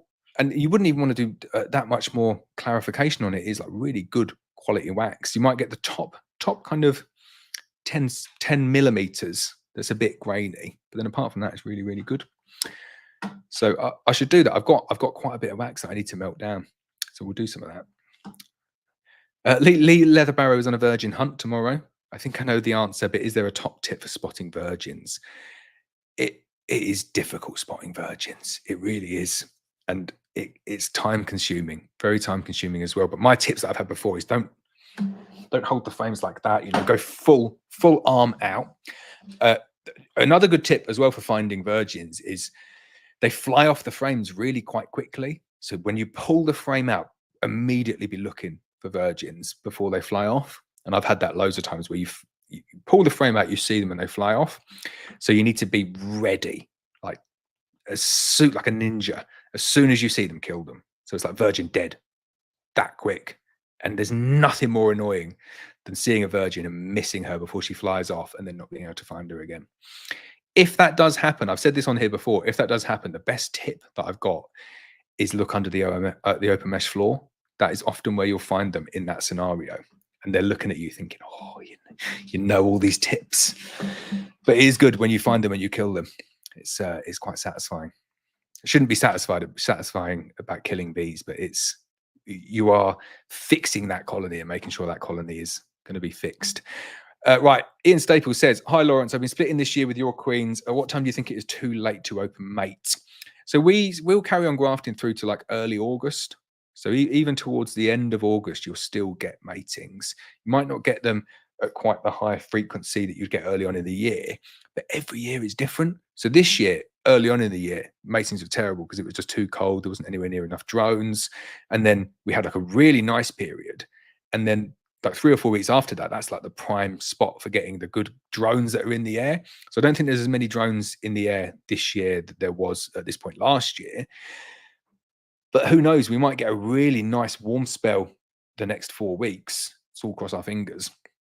And then the back end of August could be prime for getting queens mated this year. So we're gonna carry on this year. Just keep on going all the way through and see what we get. But normally, I would say kind of mid to end of August is when you want to start ramping it down. I wouldn't bank on any queens being mated in September in any decent number. You'll get a few, but not that many. Right, let's have another tea. Sorry, John. John Hayes says, this year has been expensive for us with queens, steep learning, all our fault. We want to try and raise some of our own next year, but how do we time it right for when we will need them? So that is difficult for timing them right when you need them. It's an interesting point you said. It's been an expensive year for us for queens. So I've seen a number of people put this on forums and stuff, and I know a guy who's very keen about saying that, in that a good queen doesn't cost you money, pays you back. And it is so true. Like a good young F1 buckfast queen from a reputable breeder will give you way more honey on average per colony than the £40 that it costs for that queen. So if you think how much you're selling like a jar of honey for, if you're selling, like we sell an 8-ounce jar for £6. So is it 7 jars of honey? 7 8-ounce jars, which is 3.5 pounds of honey, which is like 1 brood frame of honey. That's it. So the colony's got to produce 1 brood frame more of honey from that queen. And I would bet in the vast majority of circumstances, by adding in one of our queens, unless you've already got one of those queens there, but adding in one of those queens is going to definitely give you 1 more brood frame of honey. It's probably going to give you a couple more supers of honey.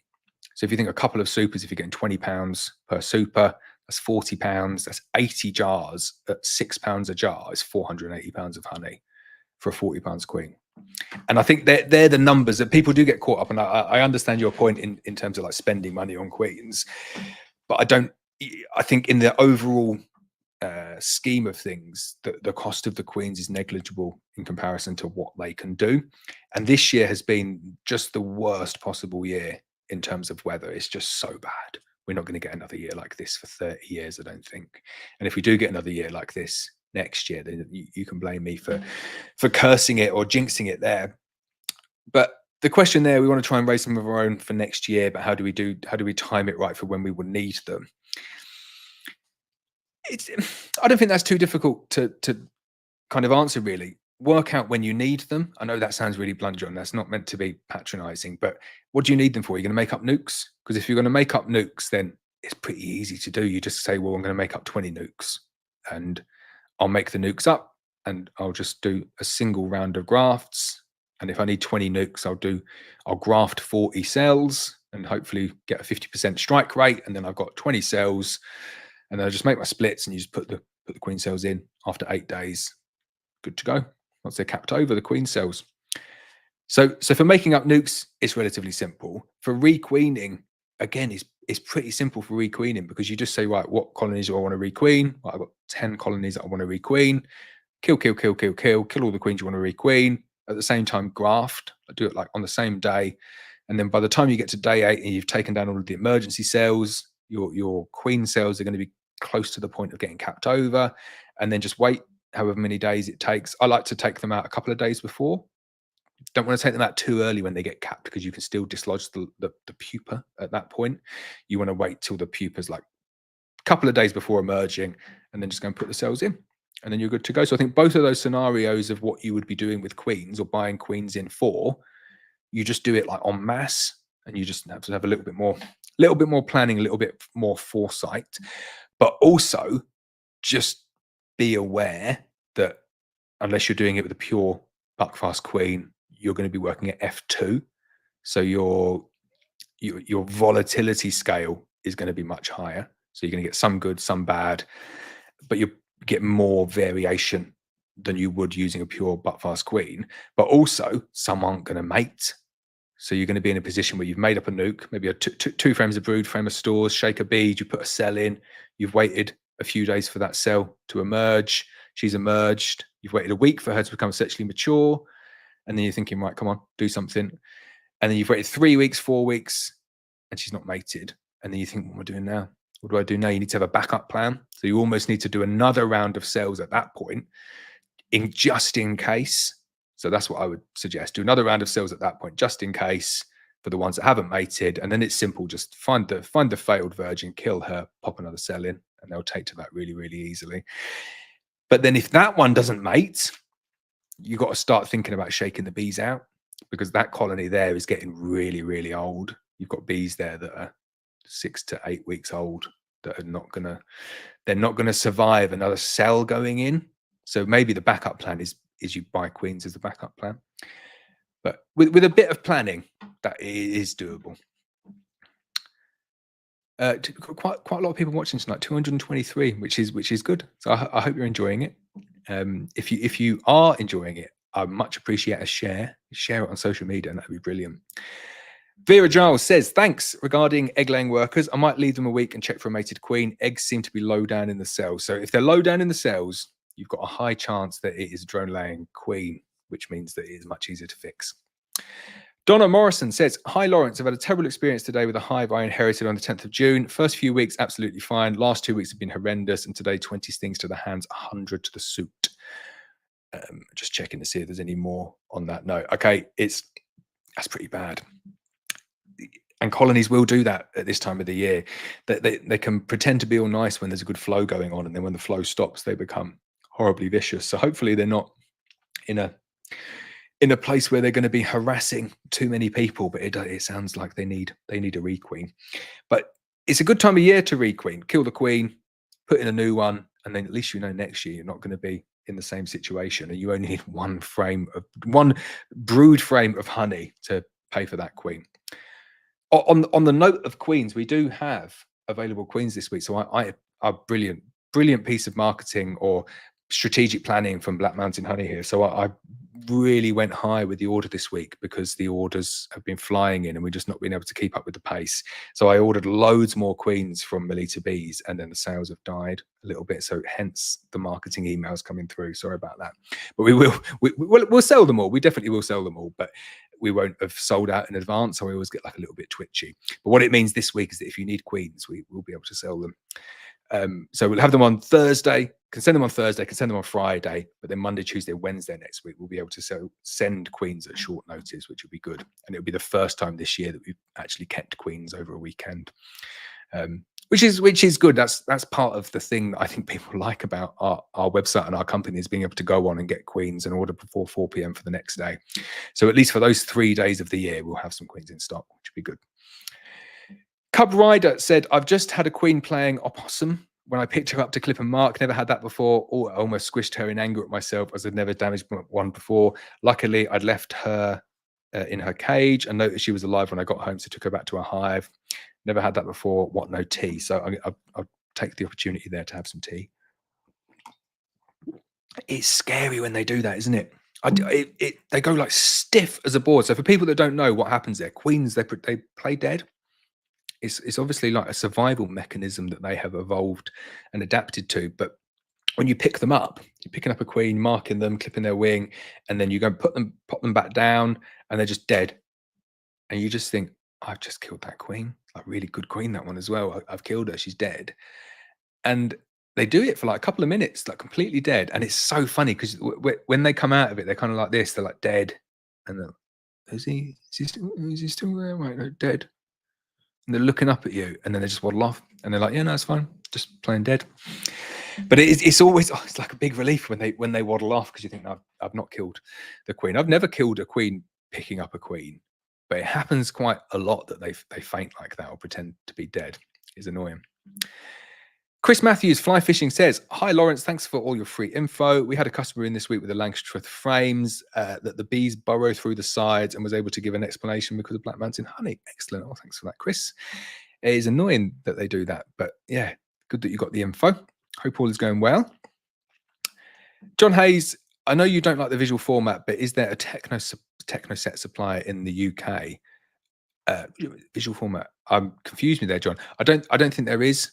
And if there is one, I'm not naming his name, because I'm not a fan of the person that was supplying them at one point.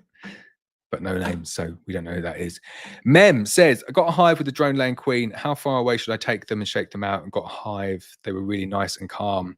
And now they have turned really horrible. Is it down to the weather? She is the daughter of a queen I bought from you last year. I wish I hadn't read that second bit. So in terms of the next generation, F2, it's one of my pet personal hates with like the F2 generation, saying shouldn't buy buckfast queens because the F2 generation can be aggressive. And I think, well, it's not. Is it the buckfast fault that the F2 generation is aggressive? Because it's kind of 50% of the drones in the air. And if you get buckfast, I'm not even, sorry, bang the mic. I'm not having to go at you, man. This is just talking out loud about like what an F2 is and why they're not responsible for aggression. But if you take, say you've got 10 F1 buckfast colonies and you take them to like the middle of nowhere on island, you'll go down to F2 and they will just be the same as the F1s, like identical. And you'll take them down to F3 and they'll just be the same because all they can mate with is the same nice friendly drones. So whatever's there just kind of stays there. Where if you're in the UK, you've got all of these wild colonies and people keeping like local mongrels. And then there's like angry drones in the air, people with angry bees. And then you go down to F2 and they've mated with 50%. So you've got 50% of like unknown genetics from the local drones. But it's the buckfast that make the bees aggressive. I know you've not said that. I'm not taking it out on you, man. But you do have volatility being built into that there. So you just don't know what you're getting. So in the UK, you could get perfectly friendly F2 buckfast and you can get very, very aggressive F2 buckfast. And some people will say it's because of the fact that the buckfast is a hybrid. So when a hybrid crosses back with a near pure or like a local mongrel AMM, that's what's triggering the aggression. And I just don't buy that. I just think it's uncontrolled drone mating with drones of unknown origin, and it tends to be in local in wild colonies, feral colonies, that like the angry colonies do best. And of course the angry colonies do best because no one goes out and robs them, so they live more, they live longer. If you've got like a badger going in and a badger's going to select between two colonies, is he going to go into the one where they're just like, yeah, come in, it's fine? Or is he going to go into the one where they're like, no, get him, kill him? It's the one that's like chilled out that's going to be more open to dying out. So you're naturally selecting this angry trait that's in there, and then the buckfast gets the bad rap for it. So they can go a bit angry like that when they mate with local drones, and it is not nice. But I would just say you kill them and then add in a new queen again, and they should be good. In terms of the hive with the drone laying queen, how far away do you need to take them? So with the drone laying queen, you don't need to take them any distance whatsoever. Just kill the queen and put a new queen in. It should be fine. If you do want to shake them out, again, you've not got really take them any distance. Just shake them out, take away the hive stand, and let them beg their way back in. The taking it away is to try and not let as many laying workers, if you've got laying workers, come back to the hives, but not even sure that is 100% accurate anyway. Right, I've still got people. Wow, I've just got people doing all the scores. That was ages ago, so I am very, very far behind on questions. Right, so let's speak up a little bit, speed up even. Peter B's collected 8 swarms in 2 weeks, running out of equipment. Very nice. Cub Rider says, I'm surprised just how many people don't realize that to subscribe is totally free on YouTube. I know, I get that as well. What was the one? Oh, I can't even think. I've had so many. It's banning people on YouTube is really good fun and very easy. It's got the best silent ban feature that's going. So I'll show you it one day. You go onto a comment. If there's a comment of someone just like slagging something off, all you do is you just go onto it and go hide user from channel. And what it means for the user is that there's no difference whatsoever. He can still see all of your videos. He can still comment on all of your videos. But basically to everybody else on your videos, he becomes invisible. It is brilliant. So people don't know they're getting banned, but they are getting banned. And they're thinking, why is no one responding to my really controversial comments that I'm putting on there? It's like, it's because you've been banned. You've been totally silently banned. It's brilliant. I do quite enjoy it.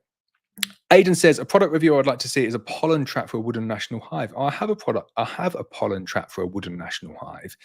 It is, of course, from a bellow, and it's not actually for a national hive. It's for some Polish hive, but the wooden national does fit on it. And I used it before. I think I did a review on it. If you search the channel pollen trap review, it is on there.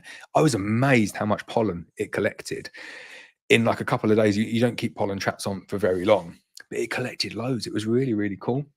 I would like to do more trapping of pollen. I don't know what I would do with it though. It's quite hard to process. You need to clean it, and then you need to dry it to stop it going moldy. And the equipment to process it is, of course, very expensive, but it would be good. Daniel says, how long does a virgin queen take to start laying eggs? Thanks for your knowledge and advice. No problem. So a virgin queen, she emerges, takes about 5 to 7 days to become sexually mature. Then she'll go out and mate, and she needs to mate within the first 3 weeks. So from becoming sexually mature, and then she'll take like 3 or 4 days after mating to come back and lay eggs. So it can vary from the day that she emerges. You're talking between like 15, if I've done the maths right, 15 to, I don't know, add 3 weeks onto that, 36 days. Is that right? Shocking maths. Something like that, 15 to 36 days from emerging to start laying eggs. If you're 36 days in, call it a month since they've emerged and she's not laying eggs, then she is done for. Jay said, trying to find a virgin queen today, been demorated twice, nightmare. 2 hours later, shook swarm with a queen excluder at the entrance to see what's what tomorrow. That is the last resort, but it is a good last resort. Just take everything off the stand and then just set up a new hive or the same hive with the queen excluder over the front and shake everything out. And you do find them. The problem is that they can occasionally get through queen excluders, virgin queens, because they're just a bit smaller than a mated queen. But you should be okay, because it's like the size of the thorax that restricts them as opposed to their abdomen. So hopefully you manage to fix it, but it is a nightmare. Like finding them in nukes or normal size colonies is difficult, but finding them in like colonies that have been demorated twice that are on 8 boxes or 9 boxes is a real challenge. So good luck with that. Oh, this is brilliant. Niels, who was the first person that I answered the comment on here today, he said he couldn't make it, but he has made it. You will see at the beginning, I gave you a shout out and answered your comment. Hollow Oak Stores, we are planning on getting an instant vac soon. What's the difference in models and what accessories would you recommend? That is an interesting one. So I have got the older model and there is a newer model as well. And like the bit inside of me that says I always want the latest and greatest model makes me want the newer model, and it is a little bit lighter, the newer model. But having held both of them and having seen how both of them work and how the displays differ, I think the older one's better. Don't tell Duncan I said that. It'll probably get back to him. I do think the older one's better, and I think the newer one is... Sorry if you're watching it. It doesn't make any difference if you're watching this, to be honest, Duncan. I could have my opinion, can't I? And I don't think it will impact your sales regardless. But I think the newer one is cost cutting in this disguise of making things easier or better.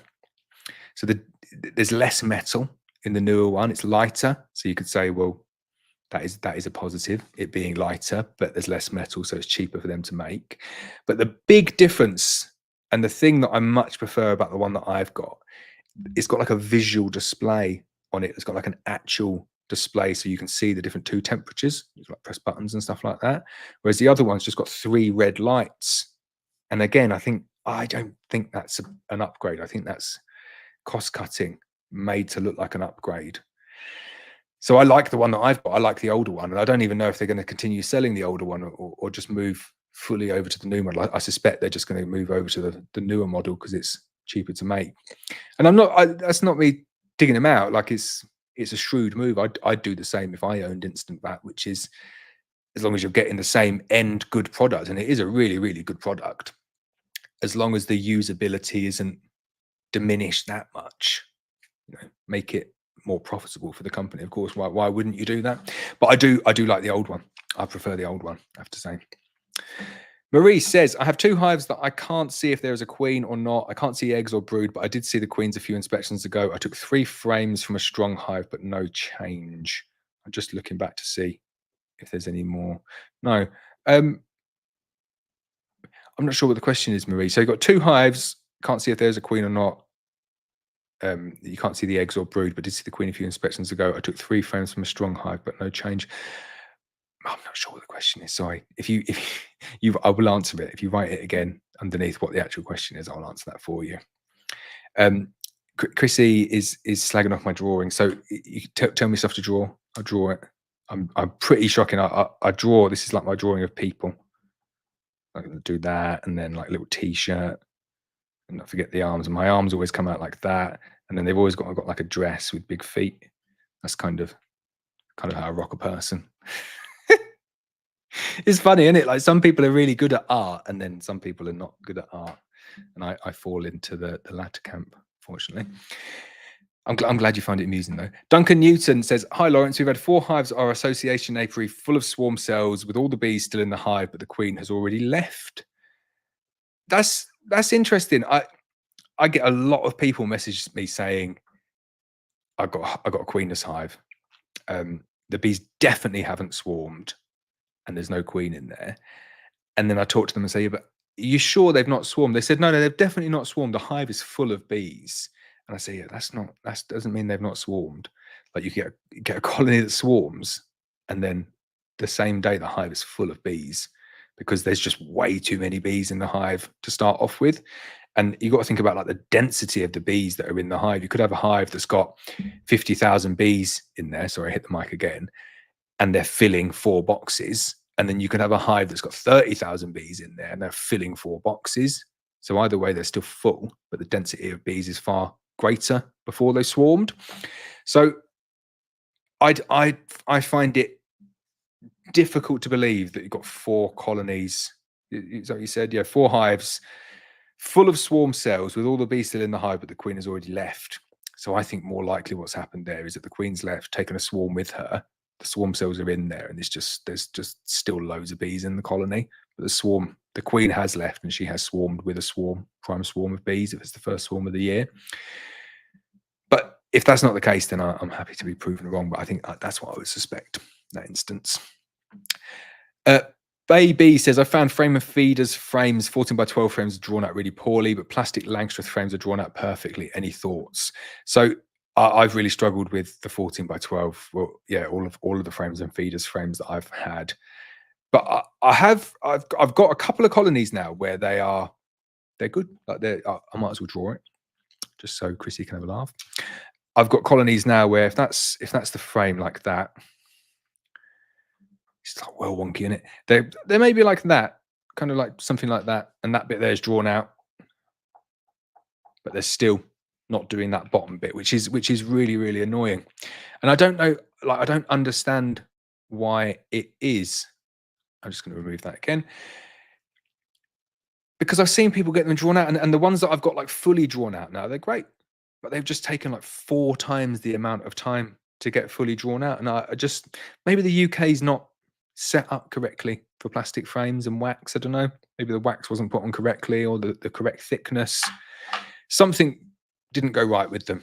But I found the way to get them drawn out is just cram the bees in, like an unhealthy cramming. So they're going to swarm, and they just eventually have to draw them out because they don't have any other option. But it is, yeah, it's a bit frustrating. John says, "Sounds like doing a Mr. Bean when doing the lives. Maybe get a blooper reel ready for Christmas." Yeah, I'll definitely do that. Steve's Honeybee says, "What would be the outcome if you introduce a new mated queen into a hive of laying workers? The laying workers would just kill the introduced queen every single time. Got no chance."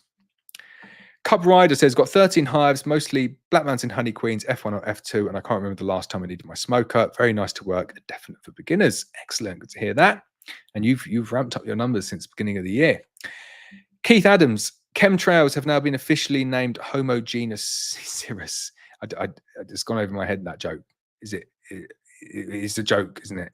I'm not sure. Sorry. It's getting late. I'm an hour and 50 minutes in. What's the time? It's like 20 past 10. I'm shattered. Sorry, Keith. Wombat says, "Regarding Leon's comment about drone layout or laying workers in one hive, maybe contact a local association to see if other beekeepers can help with a couple of frames of brood or a split." That's a really good shout. Yeah, go Go to your local beekeeping association and let them know the situation and say, look, I need desperate help here. I've got this colony. I've got no way of fixing it.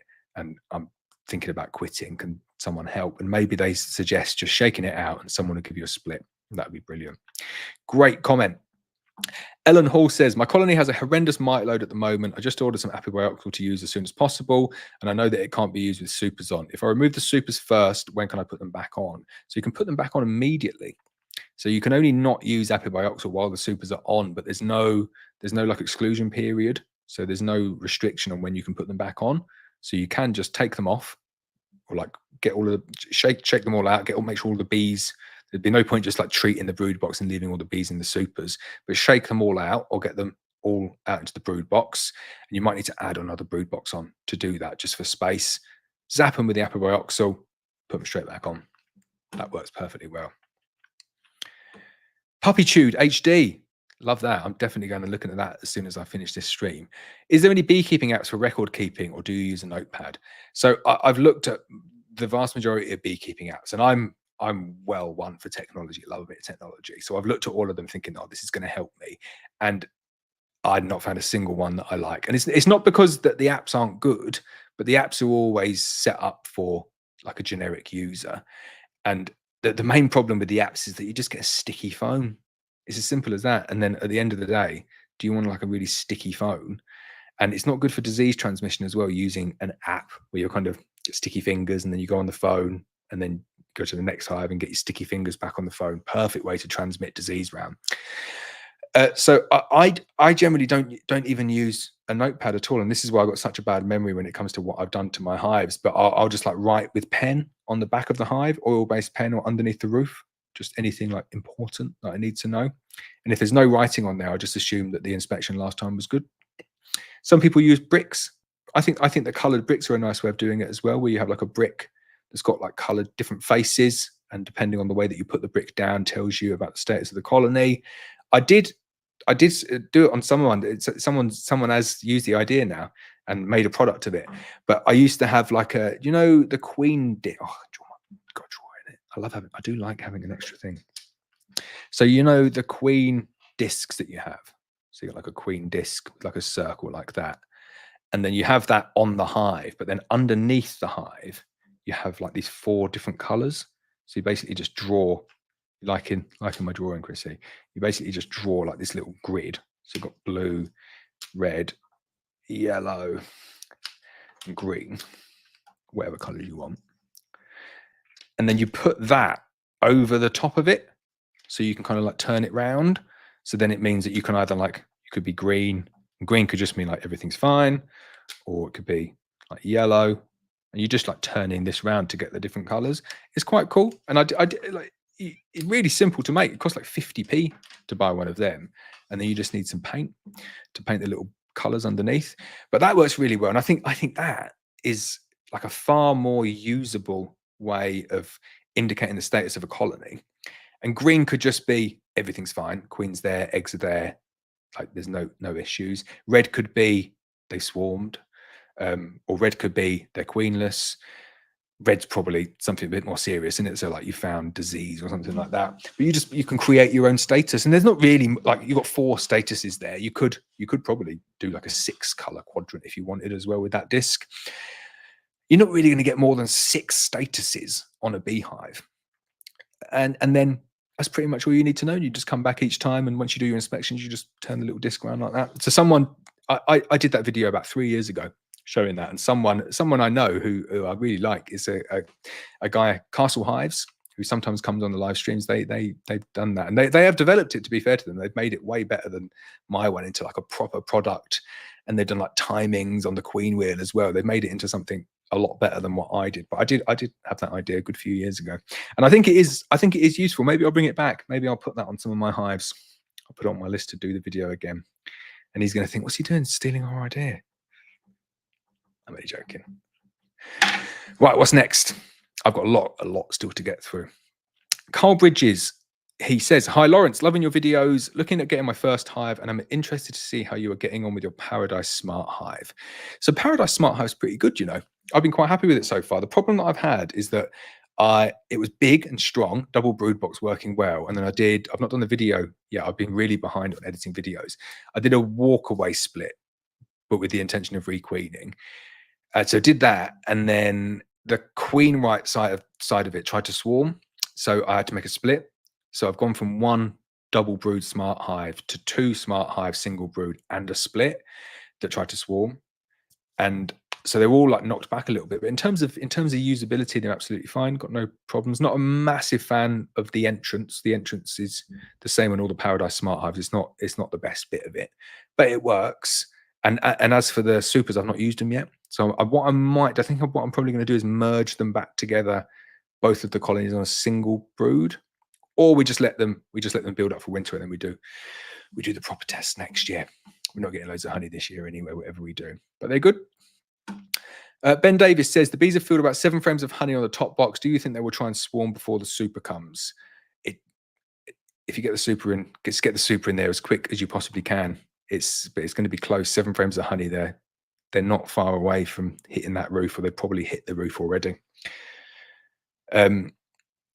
Ben says, I've sent you a picture of the top super to show. I can't get that while I'm doing it, but I'll probably like turn off, break the stream or something like that. It's a shame that you can't post like pictures on here. That would be so good if we could do that. We can definitely do that on a Discord as well. If we were in a Discord doing this, my Discord, then we could post comments as well, or you could send me stuff and I could put them up. We need to do that.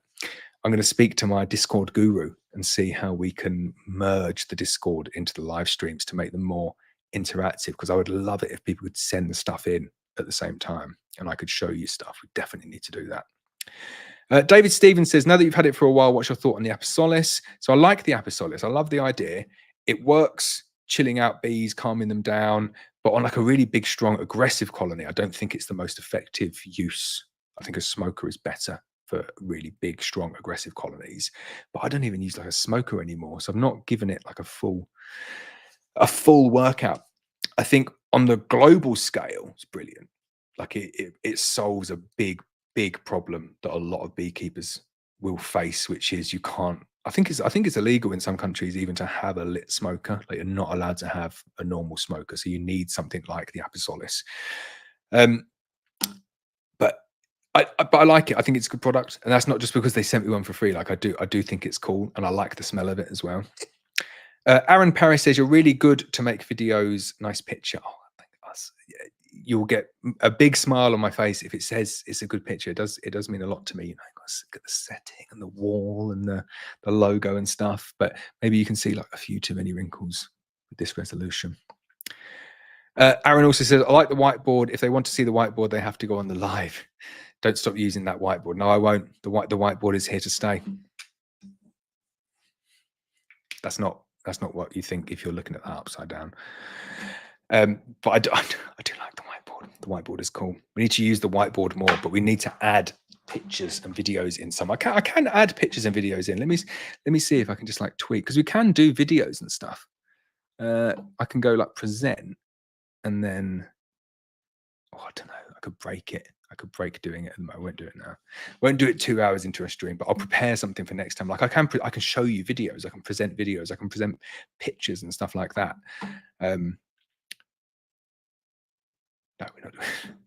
Do you see what I mean about trying to do 2 things at once? Like I can't talk and do that at the same time. I break, and I'm such a man. Thomas says, hi, can you tell me what sort of manual uncapper you use for heather honey? So for heather honey, we just use normal uncapper, just a knife, just cut the cappings off. But then you need some sort of, they call it like a pricker or a loosener. They're needles that go in to loosen the honey, because it's thixotropic, which means it doesn't flow unless you agitate it. So you have to agitate it to get it to flow, and it needs to flow to be able to flow out of the frames. But I had a really expensive loosener. I paid £5,000, so £5,000 for a loosener, and a very expensive tangential, kind of like a cage basket extractor. So you need both of those things combined. That's probably like £8,000, probably €10,000 if you're not in, or if you're in the EU. But what I found a way better way of doing it is just pressing it out using a hydro press. And I'm really excited because this year I'm definitely going to get to use the hydro press. So I've moved away from the heather apiary. I had like some issues at the heather apiary, but we can go back there now. So I've not got the bees to go back there. So Richard is bringing up a trailer full of bees to go to the heather apiary this year. Fingers crossed, we're going to get a heather crop. What's the date? It's like the 13th of July. So we've got like 2 weeks until we're going to go up there. And I've got loads of unwired foundation. I said to Richard, well, I'll give you this unwired foundation and stick it in your colonies, and then we'll just cut it out and stick it in the press out all the honey. And he said, yeah, let's do that. That's fine. So that's what we do now with the heather honey, is we just use unwired foundation and then get the honey, cut it out, stick it in the press, and then, oh, I love it. Let's draw it. Let's draw it. This is, so for anyone who's not seen a hydro press, this is how they work. They're brilliant. So you have a big kind of like container like that. And then in the middle, you have like this bladder like that. And then you have a hose that comes up through there. You basically just connect that off to, it's supposed to be a tap, but not very good at drawing. So it comes off to a tap like that. So what you do is you put the honey in there, and all of this is like perforated. So like little holes. And then you have like a lining basket as well. So you put this liner in like that, which is like a thin woven liner. And then you put all of your honey in there. You build up all the honey. That's a honey all the way up to there. And then you turn the tap on. So just no electricity at all. It's just standard water pressure. So at 3 bar it all works to. And then this bladder just gets bigger. So it inflates and it inflates and it gets like massive like this. And then the pressure from that inflating bladder pushes the honey out through there. And then there's like a collection trough around the edge. Basically got a hole in it. And then you have a bucket underneath and it just falls down through the hole like that. So I think that's probably the best picture I've ever drawn. That if you didn't make sense of that, then I've got no hope for explaining anything using the whiteboard, because I thought that was pretty good. But the beauty of that system there for heather honey, and it is a real beautiful system. And this is the reason that I knew that I had to switch away from using the loosener and the cage basket, was that I'd put all the effort in, I'd uncap the frames, I'd loosen the honey, I'd put it in the swing cage basket, I'd extract it 2 or 3 times, get 60 or 70% of the honey out, be really annoyed that the yield that I was getting out of it. And then I put it into buckets, and it would all have like bits of comb and stuff like that in it. And then I'd keep it in the buckets, because that's what I always did, like keep it raw processed in the buckets until I needed it. And then normally when you come to like filter it with runny honey, it's great. You open up the buckets, you put it through a sieve, you let it set for a couple of days, all of the wax settles up to the top, and then you just go straight into jars. But with the heather honey, that secondary filtering process took like days. It took days to get it to go through the filters. Whereas with the hydro press, it's done. It's all in one. Like the filter is so fine on that woven mesh that goes in that it's already filtered. So you don't even need to do the secondary filtering, which saves me so much time. So that is what I would recommend. And they're not even that expensive. They are a fraction of the price of the looseners. The loosener's £5,000. You'll easily get, I got an 80-litre stainless steel hydro press for £1,000, and it will last forever. And you might need to change the bladder every now and again, but it works really well. Right, where are we up to next? Alex Ward says, have you ever tried using a crown board under the top brood box of a demo with a couple of bee space holes to deter bees from coming up and storing honey in it, then remove after the brood hatches? No, I've not tried that. You could, I guess you could do that. You need to make sure that the bees can get out, because what you want is the brood to hatch, nurse bees, and then the nurse bees go down, because otherwise you're not going to have enough nurse bees downstairs for the queen laying all of the eggs, so it could hinder the colony a little bit. I don't think them laying up the top brood box with honey is the end of the world. As long as once they've laid it all up with honey and it's not capped, as long as you switch it back down again underneath the brood box, then all is good, and they move it back up for you pretty quick. But I know what you mean. If you don't know that and you get caught out by it and you have treated with Apivar or any Amatraz based product, then it is a bit annoying. David Davis says, hello from Texas. Love your vids. Nice to hear what's going on in the UK bee-wise. 39.4 degrees C predicted here next week. Bees are toasty using vented supers below lids. Wow. What we need to do is merge the weather from North Wales with the weather from Texas. So we've got 16 degrees Celsius. You've got 39. Merge them, take an average. If we both had 26, that would be pretty nice. It would be higher than that, wouldn't it? It'd be like 28. We would be very, very happy. I think you never hear me moaning that it's too hot ever. Like I just don't. You don't get that in the UK. It doesn't get too hot for me in the UK. Even when it was 40 degrees here once. We had once, didn't we, where it hit 40 degrees, and I loved it. It was brilliant. It's not nice if you're doing something, but just don't do something. We're not set up well in the UK for hot weather. Like there's no air conditioning or anything like that, and luckily we very rarely get it. And we don't get much snow either, do we? We just get constant drizzle. Sorry, I said I'd be a bit more positive. Lee Leatherbarrow, would you recommend double brood with your queens running on national? So yes, definitely yes, but with a caveat that if you're thinking now, well, I've got them on single brood, I wouldn't recommend putting them on double brood yet. Definitely not this year. So for me, double brood is like an early season thing. Gives you much less risk of the bees swarming due to them being condensed or due to them being running out of space. So I like to do, I might as well draw it. Tell me if it is annoying me drawing the same thing again, because I did draw this before, but I find double brood really, really effective in the spring. So I'll draw these a bit bigger. So if you've got, that's your floor, and then that's your first brood box.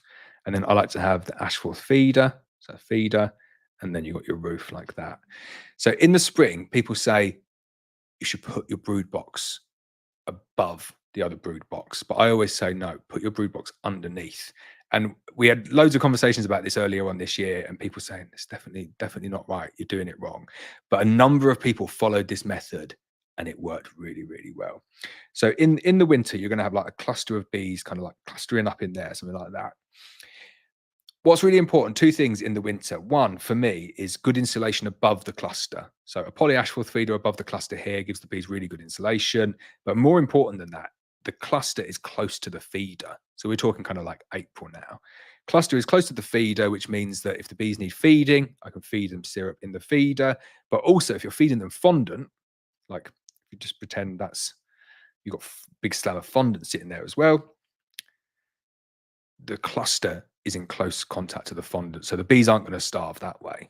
So if you take that out, and I'll leave everything in kind of already there. You can tell I can't draw. So now this is the original brood box down here, and that's the cluster again with the floor. That's what a lot of people say that you should do in terms of double brood in the spring, is that you should put the brood box, and that's the second, that's the first, you should put the brood box above, because the bees want to move upwards. And they're right, the bees do want to move upwards. But the two things that are causing you real issues here is that all of this warmth here is just going up into all of this big void up here. So you're losing all of your heat upwards, and like that's your insulation up there. That's not where you want to be living, at the bottom of the house. You want to be at the top of the house. But the bigger risk is that the bees, the cluster of the bees, they can't go up here because to get the food, because this is all just new foundation. So I'm really not a massive fan of that at all. So the way that I suggest doing it now, and this is the perfect time to go from single brood to double brood, is that if that is your first brood box, is that you put your second brood box underneath. And you can do this really, really early on in the year. I see some people get caught out with swarming like back end of March. And if you did this, you wouldn't get caught out with swarming at the back end of March. And what will happen here, the benefit that you've got, the bees are nice and cozy upstairs in the top. They've got their nice insulated poly ashforth feeder. If they need to go up into the feeder to get syrup, they can. If you're feeding fondant, the fondant's still in contact with the cluster. What will happen to the cluster is it will go like this. And okay, they want to go upwards, but they'll still keep on building that cluster up as much as they possibly can. And then once you get to the point that they've built up to that size and they're filling both of those brood boxes, it's the middle of May. It's early May, and you can just switch them around if you want to switch them around, or more likely, you're just going to take all of that off the top, and then you just start putting your supers on over that, like that.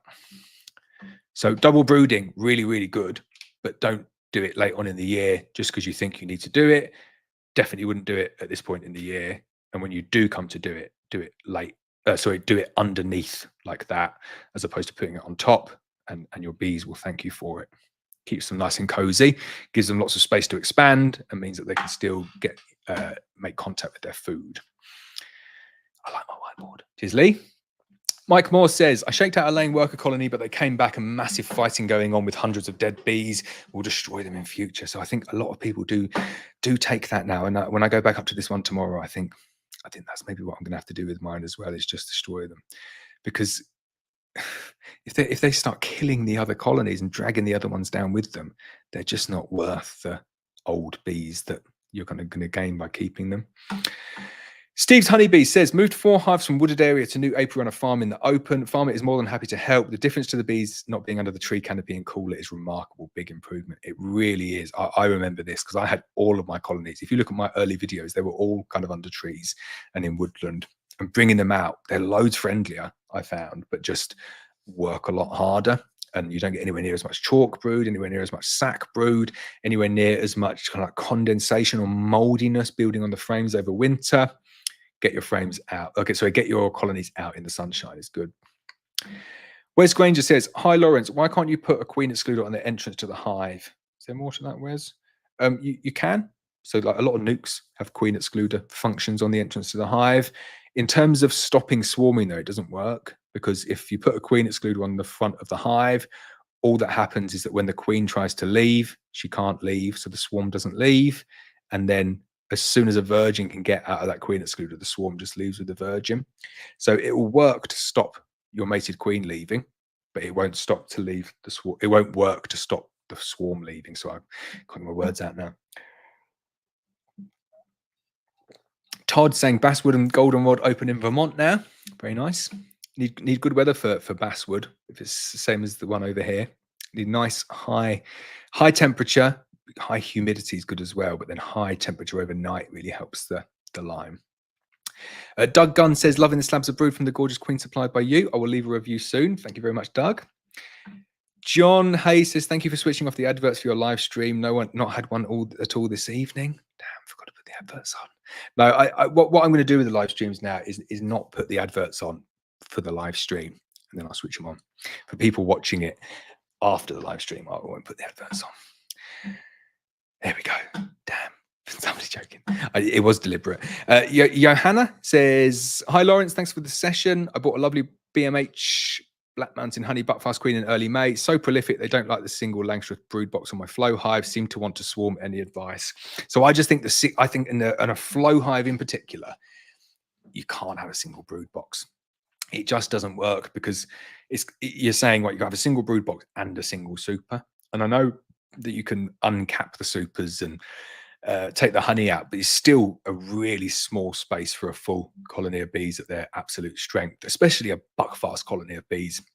It needs more space. So I would double brood them. It doesn't really help you if they're starting to swarm at the moment. So maybe take a split to stop that. But next year, double brood in a similar fashion to I showed you there, under double brood, and it will make them a lot easier to manage later on in the year. I'm genuinely running out of breath. I can feel my throat going. I'll have a drink. Thanks, Terry. It's good when people give me permission to have a drink. I appreciate it. I'm about a fifth of the way through that cup now. Flower Street Farm B says, hello from Colorado. Just finished with the farmer's market. Hello to you. Lloyd Hillias had no dark honey yet. Must be behind. Could still come. It's kind of like the Bramble, isn't it? That gives you the nice dark honey, I think. Definitely for us around here. David Stevens says, I was planning on doing the Bailey comb exchange to change some colonies I've been given from National Deep to 14 by 12 to match the rest of my hives. Would you still recommend the Shook Swarm to do this? Yeah, it'd be absolutely fine. I think you'll be amazed at how strong your colonies are next year if you do a Shook Swarm this year. It does alleviate a huge amount of problems. You'll like it. Dat Boy Jacob says, good evening. When is the latest I can do a demo array? I've done one earlier in the season, which is doing fantastic. Thanks to your video guidance. Excellent. Glad to hear that. I wouldn't do another demo array now. Maybe just squeeze one more in. But if you're not going to do it this week, I would just, I'd run the risk of them swarming. I know it's easy for me to say that, isn't it, for other people's colonies? You've got to do what's right for you. But demo rays late on in the season can cause issues if you've not got enough bees there and you're kind of trying to make the colony do something that they literally will not do, which is expand the brood nest even further. So I find it does become less effective the later that you go on throughout the season. But yeah, if not in the next 2 weeks, I wouldn't do it. David McDowell says, had a carney queen from last year, would build up lots of chalk brood, got rid of her new queen, laid well, built up, then dropped off with massive amounts of chalk brood, removed all frames and replaced with new wax and new box. Should that sort the issue? Really, really interesting point. I think I said this on my live stream as well, on the live inspection, that the textbook answer for chalk brood is that it's queen related, and that the queen's offspring can't cope with the fungal spores of chalk brood that remain. They're kind of within most hives within the world. So you kill the queen, you put a new queen in, and it gets rid of all of the offspring of that old queen, replaces it with new offspring and new brood that are capable of resisting those fungal spores. It's not correct. Again, the textbook is wrong, because I've had that, and I've had that with really, really good breeder queens, hundreds of pounds worth of breeder queens, where there's been a bit of chalk brood in the colony and you put a breeder queen in there, and then the breeder queen takes over, and then the next year you get a little bit of chalk brood through. And people would look at that and say, right, that queen's no good. She's exhibiting chalk brood, right? That's her scratched off the breeding list. But if you put that colony into like a fully infested hive with frames that are millions or billions of these fungal spores, then you're asking a lot of that queen to just completely eliminate it. And she might reduce it down. I'm holding the pen. I like pointing with the pen like this. But the answer is a shook swarm. And the shook swarm is not an answer to everything. But a severe chalk brood infection, the answer is both of those things combined. Requeen with good stock that should be resistant to chalk brood, and to do a shook swarm at the same time. And then you should not have anywhere near as bad a chalk brood issues. But the other thing to say about chalk brood as well is that it is very seasonal and a little bit temperamental as well, in that you'll get it one week and it'll be gone the next week. And it's very much dependent on like humidity in the hive and like the wind and the weather. And it just seems to come up out of nowhere and go again out of nowhere. And generally people find it early on in the spring, when it's a little bit wetter, you'll see a little bit more chalk brood. And then as you progress throughout a normal season, not 2024, but a normal season, it becomes like significantly better. And you don't see anywhere near as much chalk brood. This year has been pretty bad. I've got chalk brood in a few colonies this year that I wouldn't have expected to see it in. And I just put that down to the weather. So I don't even think there's much of an issue in there. And I think they'll sort it out themselves. But I would do what you said there, replace with new wax and a new box. Should that sort the issue? I believe it will. Wes Granger said, what's your thoughts on the killing of the bee in New Zealand? Perfectly healthy hives being put on the fire. Is it in New Zealand as well? I've not followed that. Is this for Varroa mites that they're doing that as well? Or is it the AFB for New Zealand? I forget which one it is. For AFB, if it is AFB, it's the only thing that you can do. There is no other way to stop the spread of AFB. If it's for Varroa, definitely don't agree with burning hives for Varroa, because it just takes grasp so quickly that and multiplies so rapidly and readily as well, that there's no way that you can ever ring fence it and stop it. Once it's there, it's there. And no matter how many hives you burn, even if you burn every single hive in the country, there'll be a swarm or something that's carried it somewhere else, and then it'll just start off again. So I don't agree with burning hives to stop Varroa in countries where they've not got Varroa. For AFB, I do agree with burning hives for AFB, because it's the only thing that you can do to stop the spread. Oh, new queen is Caucasian. Very nice. Should be good. Stevie B Beehives says, good evening. Caught a swarm, but had to put it in a 5-frame 14 by 12 nuke donated to me. Really nice, healthy, calm. How can I get these onto my national hives? Oh, so yes, it's slightly more difficult doing it that way around. The only possible way for you to do it, really, just thinking, you could do it with, you could get like an angle grinder. This is going to sound horrific, but that's probably going to be the easiest way of doing it, is just shaking all of the bees off the frame and just cutting the bottom off, drawing it. Although it was probably explained reasonably well. If you've got a 14 by 12 frame like that, and you just want a national frame, just cut it. Just get an angle grinder and just cut the bottom off. Make sure you measure it first. And then once you've cut that bit off, you need to get like a decent angle grinder to do that, to get a nice clean cut. But then just get a piece of wood and then just staple up through like that way. That would work. And it's like it's a bit messy, but it's sticky, and you'll lose a little bit of brood as well. But that would work. The other way of doing it, get back to the whiteboard, is building yourself some sort of national box to go on that 14 by 12 nuke. So if you've got like a 14 by 12 nuke, that's cross section, and you've got your frames, these are 14 by 12 frames like that. You just need to build yourself another box that will sit on the top with national frames and just build it up like that. And then once the bees are built up there and the queen is up in that top box, put a queen excluder in the middle like that. And then if you've got more boxes, you can put more boxes on top, but I suspect that you won't. But that's kind of the only way to do it. And then the final version is to shook swarm it. Could shook swarm it as well. That would work. Shook swarms on little colonies are not as, I don't like shook swarming little colonies or nukes because it sets them back so much, and they sometimes don't come back from it. So I wouldn't recommend that shook swarm for that, but it is, option C for you there. Stealth says there are loads of bees in there, always a struggle to put the last frame back in. So we've probably missed, forgotten the first bit of what you wrote there now. Sorry about that. I'm not going to be able to go back through and find it. You can see that the tiredness is kicking in. Aidan says, have you noticed that it has been harder to get queens mated this month? I've had to add a frame of eggs to one of my splits to see if the queen is a virgin or if they are queenless. I think the whole year has been a bit of a challenge to get a decent amount of queens mated. Some years it is the easiest thing in the world getting queens mated, and you'll get like upwards of 90% mated because the weather conditions are perfect, and in some countries it will be upwards of 90% like all the time. And that's why the imported queens are so good, because we get them from Malta, and Malta's just like, it's basically like African temperatures. But I always look at the weather there, because I always want to make sure that the queens are not being mated well, because I know they're being mated well, but like the transit through. So I'm checking the temperatures, and it's just like always 30 degrees, just like 30 degrees, 31. So it's not like scorching hot, but it's just perfect sweet spot. I'm well jealous. Colin Beacom says, what's the best pen for marking queen? So I like the Toma pen. I don't like the Posca pen. I like any oil-based pen, really. Richard swears by a little tub of nail varnish, like a pink spangly one. He likes a pink spangly nail varnish. Make sure if you're using nail varnish, though, that you have to like pin the queen in a cage with no bees, nail varnish, and like pin her down so she can't move while it dries. Because if she starts getting it over herself, it takes quite a while to dry the nail varnish, but it is good. It lasts for ages, nail varnish. Mike Moore says, any chance of a video showing how to use the Abello Queen Tower? My attempts keep failing. The Queen Tower, I've not seen the Abello Queen Tower.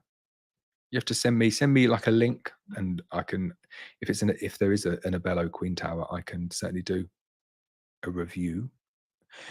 Have I got one? I don't know. I don't know. I'm losing it. Sorry, Mike. Send me a link.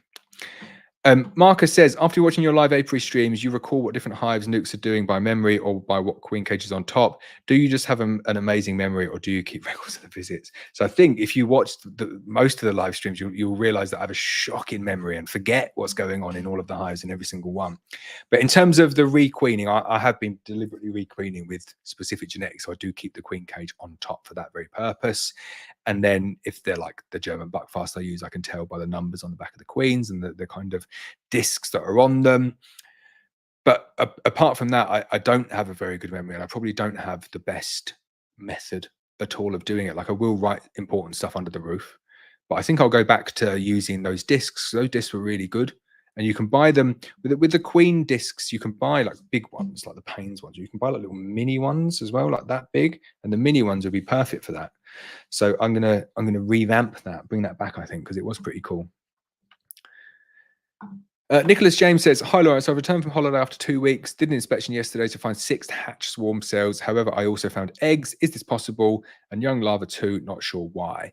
So yeah, that's perfectly possible. So it only takes 5 days from hatching to the queen, the virgin being sexually mature, and then she could just go out on day 1 after that and come back and be mated, and it seems like a few days after that. So kind of from the cells emerging to the eggs being laid, like 10 days. So it could, and then you still see the cells there. You'd still see like the emerged cells unless they started ripping them all down. So that's good. Sounds like you got a good mating, which is positive. David Bisco says, we went to a honey conference a few weekends ago. We were surprised that the second most adulterated food produce is honey. Yeah, it's seriously easy to adulterate honey though, isn't it? Just kind of whack a load of corn syrup or rice syrup into it and no one knows. The Morris Homestead says, hello from New York. I'm in my colonies right now trying to get a queen out of the soup. It's very nice. It is very dark and very much nighttime here. It's 5 to 11 in the evening here. And I'm feeling it. We'll get to the bottom. We'll answer all these questions. Bunny's Bees, what's the yellow thing on your hand? P.S. Mop Top is here for good now, I reckon. What yellow thing on my hand? You've lost me there. What yellow thing on my hand? I don't know. Hazelmere Honey says, hi mate, I'm looking at creamers. If you were to buy again, would you go for the premium Abello or stick with the standard? So I would say for every single piece of Abello kit that I've had, where I've had the classic versus the premium, I've much preferred the premium, with the exception of the creamer. The creamer is it's definitely a better product, but it's the only one that doesn't really have any different features. It's just everything's a little bit better. So like the perspex is a little bit thicker, the metal's a little bit thicker, and that's about it. There's no additional functionality apart from one thing. Actually, there is one thing that makes quite a big difference. Now, there is two things, come to think of it. So one is that it's got a much higher, it's got a much bigger engine. It's not an engine, is it? They swore there. It's got a much bigger motor, and the motor has got much higher torque. So it will work the honey when it's a lot thicker. Don't call motors engines. And then the next one, and this one is quite important, is that the turn rate, you can go down to a really slow turn rate, much slower than on the classic line. Like get it so it's like literally turning like that, which is good because it doesn't froth it up too much. But I think as I didn't have any issues with the torque in the motor on my other one, it still always got through it. And even with it going a little bit quicker, I didn't find that it whipped the honey too much at all. So I think you'll get away with the classic one. 100% get one with a heating element though. Don't make that mistake. That is a really expensive mistake to buy a creamer without a heating element. So if you're thinking, well, like I'm not going to get a heating element, but I'm going to go for a premium, that's a shocking decision. Don't do that one. I'm not sure even if they do a premium one without the heating element, make sure you get a heating element for a creamer, because if it sets in there, you're not getting it out. You've got no chance of getting it out. So make sure you get one with a heating element. I'm surprised they sell them without heating elements, I've got to say, because what's the point? David Bailey, I think it is a disgrace that you can purchase honey that has a product of China on the label in your local supermarket. I would agree with you there. Not that I'm against like Chinese products or anything like that, but I know that Chinese honey is regularly adulterated because you see videos on YouTube of them promoting products to sell as adulterated honey, so you know it happens. Arturo Ward says, hello Laurence, hello to you too. Ben Davis, I have managed to make my own honey extractor. Must have saved myself £250. Well, I'd be interested to see how you get on with that. That sounds cool. Bee tender, recently found bees on the outside of a hive frantically fanning. Inside of the hive looked wet on some of the frames, not feeding. Weather has been generally dry here. Have you seen this? It sounds like they're just fanning down honey. That's pretty normal. So you've got inside of the hive looked wet on some of the frames. So that would be like lots of nectar, not feeding. Yeah, so that's right. Weather's been generally dry here. Yeah, I think they've just gone and collected loads of nectar and they're just fanning it down, fanning off the moisture to get it to the right level to be stored, I think. Flower Street Farm Bee says, hey Matt, I think you're talking to someone else. Adam Goodall, hi Adam. He says, what would you say is the better, 2 9-frame extractors or 1 20-frame extractor? I would say 2 20-frame extractors. Sorry, I know I shouldn't have said that, and I apologize to your wallet in advance. You'll really annoy yourself with 9-frame extractors. If you've got 10 frames in a box, it's just going to annoy me so much that every single time you can't complete a whole box. That would drive me insane. So if you can just work out how many frames you're going to have in each box, depending on if you're having castellations or what spacing you've got, and then just make sure that each extractor can take at least one box. And I know, you know, if you've got like a 12 frame extractor and there's 10 in a box, you're still going to end up with them. But I just want to see like a little bit more progress. And also the bigger the extractor in terms of the number of frames, the obviously proportionally the wider that it is, but the wider that you get, the more stable it becomes, but also the less stress that you get on the motor, because you get like the natural centrifugal force. So I find that bigger, wider extractors work far more effortlessly or less effortlessly than smaller ones. The smaller ones wobble a little bit as well. The smaller ones wobble a little bit as well. So I would go with 2 20-frame extractors, or at least 2 12-frame extractors. But believe me, the difference between a 12-frame extractor and a 20-frame extractor is significant. It really is. And the same jump up again, a 30-frame extractor is way better than a 20-frame extractor. And then you start to get like diminishing returns after that. So you've got like a 50-frame extractor. It's not as good. It's not as proportionally as good as like the jump up from 20 to 30. But if you're looking at just like one extractor, like go for like a 130 frame would be good. So my answer is going to be 2 20 framers or 1 30 framer. Here we go. Sorry, Adam. Arturo says, hello Laurence, of all the queens you sell, which would you advise as a good all-round bee, which is calm and is there more? I think that was it. F1 Buckfast is by far and away our most popular queen for a reason. And it is just a good all-round bee. Does pretty much everything you want of it. Nice and calm, really prolific, lots of honey, low propensity to swarming, low propolis, low disease, like good resistant to disease as well. It is a very good all-round hybrid bee. JK says, hi Laurence, have you seen the frames Richard Knoll has started using? Plastic Langstroth frames that don't need waxing or waxless. Also, do you intend on stocking these frames? So we don't stock anything. So we're not geared up for stocking stuff, so we won't be stocking them. But no, I've not watched Richard for a while, so I'll have a look. He says they don't need waxing, so they're just waxless. I'm gonna have a look at that. No, I've not seen that, but I will take a look. John Sylvester says, Laurence, what do you think of the Thorn Quintrex Queen Cage and the Begon spray? So the Quintrex cage, I just don't see there's a need for a Quintrex cage. And if you can bend metal, you can make it for like a few pennies, but not everyone's got like a metal bending machine for making it. I'm just not a fan of pushing cages, full stop. So for anyone who's not seen it, let's get the pen out. A Quintrex cage is it's basically a pushing cage. If you've got a frame of bees like that, that's kind of like top down look on a frame of bees. It's just like a cage that you push in, so it kind of comes down like that, and then you've got your little queen waddles around on there, and she can't get out.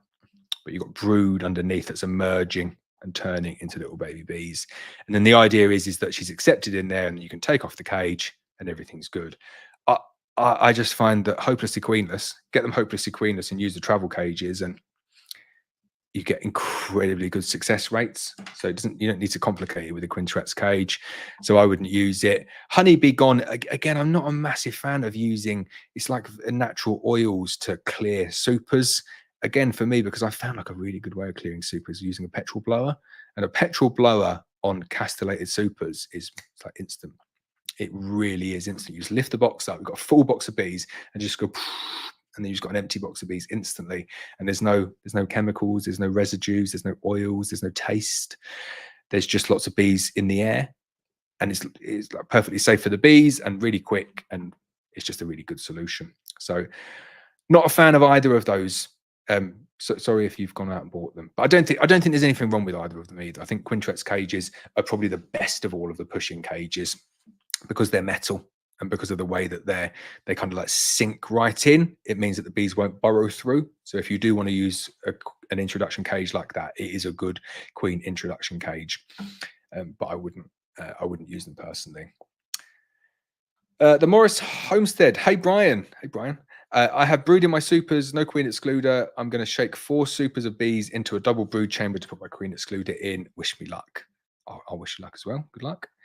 Robert Orr says, hi, Laurence. Is there a practical way of moving bees about 50 meters? Oh, 50 meters. So 2 options. One, do it in the winter when you can just move them however far. We're not that far away from winter now, so I would just wait until winter. The other one is do it a foot a day. So just like 1 foot and then 1 foot and then 1 foot. And 1 foot a day does work, but it's tedious and not always practical. And then the only other way is moving them away for 6 weeks, moving them outside over 3 miles away for 6 weeks and then putting them back again. So there's 3 options there, each slightly tedious. There's conversations going on in there, so obviously great people having conversations. I'll try to skip through them. Robert Orr says, how late in the season can I start Varroa treatment? I've not seen any Varroa on my colonies yet, including using inspection floors. So we don't go any later than the 15th of August. Some people say that is very, very early, but I found that it is about the sweet spot. Don't delay it. Don't go as late as you can trying to salvage a honey crop for the year. Just get your bees nice and healthy for 2025. That is the way to do it.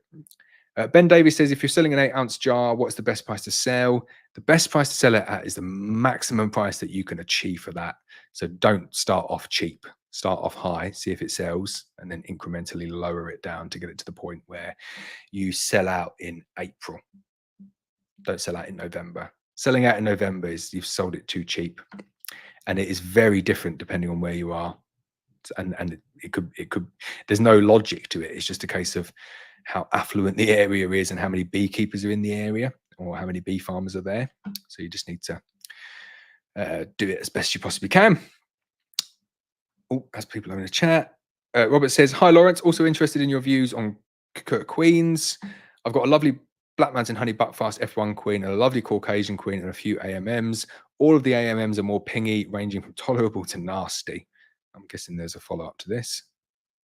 Oh, no, there wasn't. It was just that. So that's kind of my experience with them as well, which is some are okay, some of them not okay, and generally didn't do what I wanted them to do.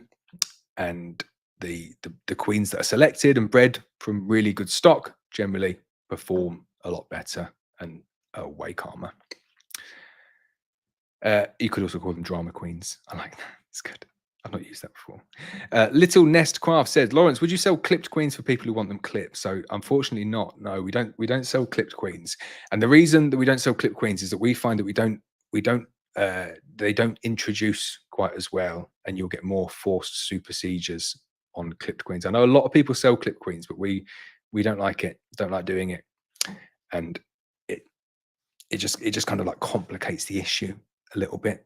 And we've sold clipped queens in the past, and we found that you get more failed introductions from clipped queens. So we find it's better just to get them laying and then clip them afterwards. And it is practice on your drones. That's the best way to do it. Just clip the drones. I know it's a bit harsh. They'll never get out to go and mate, but there's a lot of drones. Stephen Meacham says, today I noticed for the first time my colonies have loads of big Buckfast drones, and they are beautifully orange. My hives are all F1 Buckfast 11 hives. I like big orange drones. They're cool, aren't they? Matt Cotton, hi Laurence, first time watching your live stream. Love the format, real-time Q&A and audience interaction. Thank you, Matt. Thanks for watching. Tyrrell's Honey, Laurence, why did you go back to the standard valve on the Ultra? I bought a new Ultra with a clear view glass after your video. It was weird in the beginning, but now I get used to it and like it better. So there's only one simple reason that I don't use it in my videos, and I don't know how I didn't see it, excuse the pun, before, and it's the glare. So if I wasn't filming, I would use the clear perspex one. I really like it. It's just like the field of view is like, it's just like you're not wearing a veil, isn't it? It's brilliant, and you can just see stuff so much better. And if I had like eye issues as well, I can see how it would be a game changer for people. But when I have it on, I just get like this glare like on the camera, so I can see perfectly through it, but the camera can't see me. So the whole point was that I was supposed to be able to see my face on the camera, and ironically, you can see it better on the one that's not the clear view. So that's the only reason why I don't wear it. Thomas says, is there a reason why bees chew through the wax, leaving holes in the frames? I always found it very odd. So it's just for access around the hive. It's sometimes to do with spacing of the frames. If the frame spacing is wrong and there's not a bee space on the outside of the frame, so they'll chew on the inside like that, but it's just so they can get around a little bit easier. Lynette says, I work my Langstroth hives from the side. So you can, if you've got a hive stand with say like 2 hives on, you can come in and work from the side and you're effectively working them the warm way. But if you have them stacked on like 4 or 6s, then the ones on the side you can do that, but all the ones in the middle you have no option but to work it from behind. Broughton B says, had to do a swarm split today on a Black Mountain honey colony I got from your last shipment. Queen on order for the now queenless hive, but I'll get her on day 6. What to do with her until day 8? So as soon as she arrives, put her in and then just wait until day 8, take down all of the queen cells and pop the tab on the same day. Safest place for her is in the colony. There's no queen, so they will feed her. All of the nurse bees will feed her and keep her ripe and ready for you releasing her. Mem says, Laurence, I did the split last year and they have been so calm, like the mother, just turned nasty the past couple of weeks. Got other hives that I've split from my F1. They are great like their mum. So you will get the variability in the F2s, but it is the time of year as well. You're at peak colony numbers and the flow is probably dying down in some areas now. So they just get defensive of their honey crop. So I'd say it's perfectly normal. Jurassic B says, have been looking at Varroa treatments. Have you any experience with Varromed? So I've used Varromed. So it's a mixture of oxalic acid and formic acid, I think, from recollection. And it's fine. It was fine when I used it, but I don't really do it in like a scientific-y way. Best person to look if you want like the data is the Apiarist. He does his blog and he give you all the numbers and all the curves and stuff. And if you message him and say, can you do Varromed? And he'll give you the down low on it. But it works, and I think it works like oxalic acid drizzling works, and Varromed is basically oxalic acid drizzling with a bit of formic acid thrown in for good measure. And formic acid is good because it does penetrate below the cappings as well. But I've not seen like the numbers, and I've not like done enough tests on it myself, and I wouldn't do that. But from what I hear, it is a good treatment that works. Mem says, I've taken 5 splits from your queen, all exactly like mum. I did the split last year and she was calm, just turned nice in the last 2 weeks. Your F1 I got from you is the best queen, and tell everyone. Thank you very much, Mem. Joshua Sterica says, are you still using the Apisolis? Not noticed it in any videos for a while. So I've not really used any smokers in any videos for a while. Like I keep my smokers and my fuel and stuff in the car in case that I need them, but they're pretty chilled. I don't see the reason for like complicating it by bringing smokers and vaporizers and stuff out if I don't need them. I might crack them out just for some fun. Marie says, I put the hive I put the 3 frames of eggs and brood in, not made any queen cells, and I can't still not see the original queen. Any tip on that? So if you put frame of eggs in and they've not made any queen cells, it is 100% likely that the bees think they've got a queen. Doesn't always mean they do have a queen, but it means they think they've got a queen, be it a virgin queen, drone laying queen, mated queen. They think they've got a queen. So you need to go in there, you need to find the queen, and you need to kill the queen before introducing anything in. John says, that happened to me when 2 hives were rammed with bees, but 1 did swarm and had 2 swarm cells that definitely emerged. And I thought they didn't swarm. I've missed the first bit of that, John. Sorry about that. Ascetic Focus, cool name, says, I got a double brood on a very busy hive, but end of the season, would it be best to split and requeen and have a second new colony come autumn, winter? So if you've got a double brood that is kind of like completely full with like 10, 12, 14 frames of brood, just split it nice and early, and you might as well just take 2 colonies into winter. Don't do it at the end of September. Do it kind of like now or early August at the very latest. Stephen Meacham says, I now have 22 hives and have loads of queen cells and queens not leaving. Would you put that down to the weather being so bad? It's the worst possible weather. It's absolutely shocking and nothing else. Illuminati says, what we need is a stick on the voice recorder.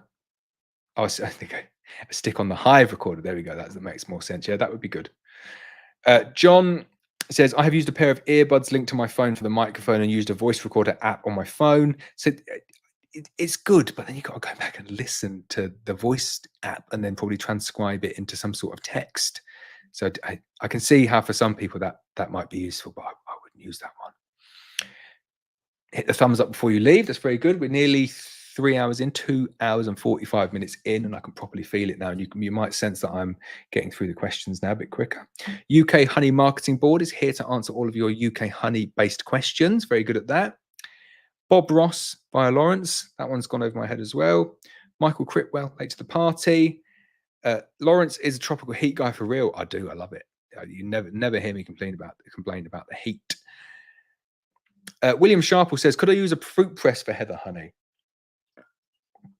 So I started off using a fruit press for heather honey, and you kind of you're turning the spindle, and you're thinking, oh, this is working good, and it's just you don't get as good a yield as using the hydro press.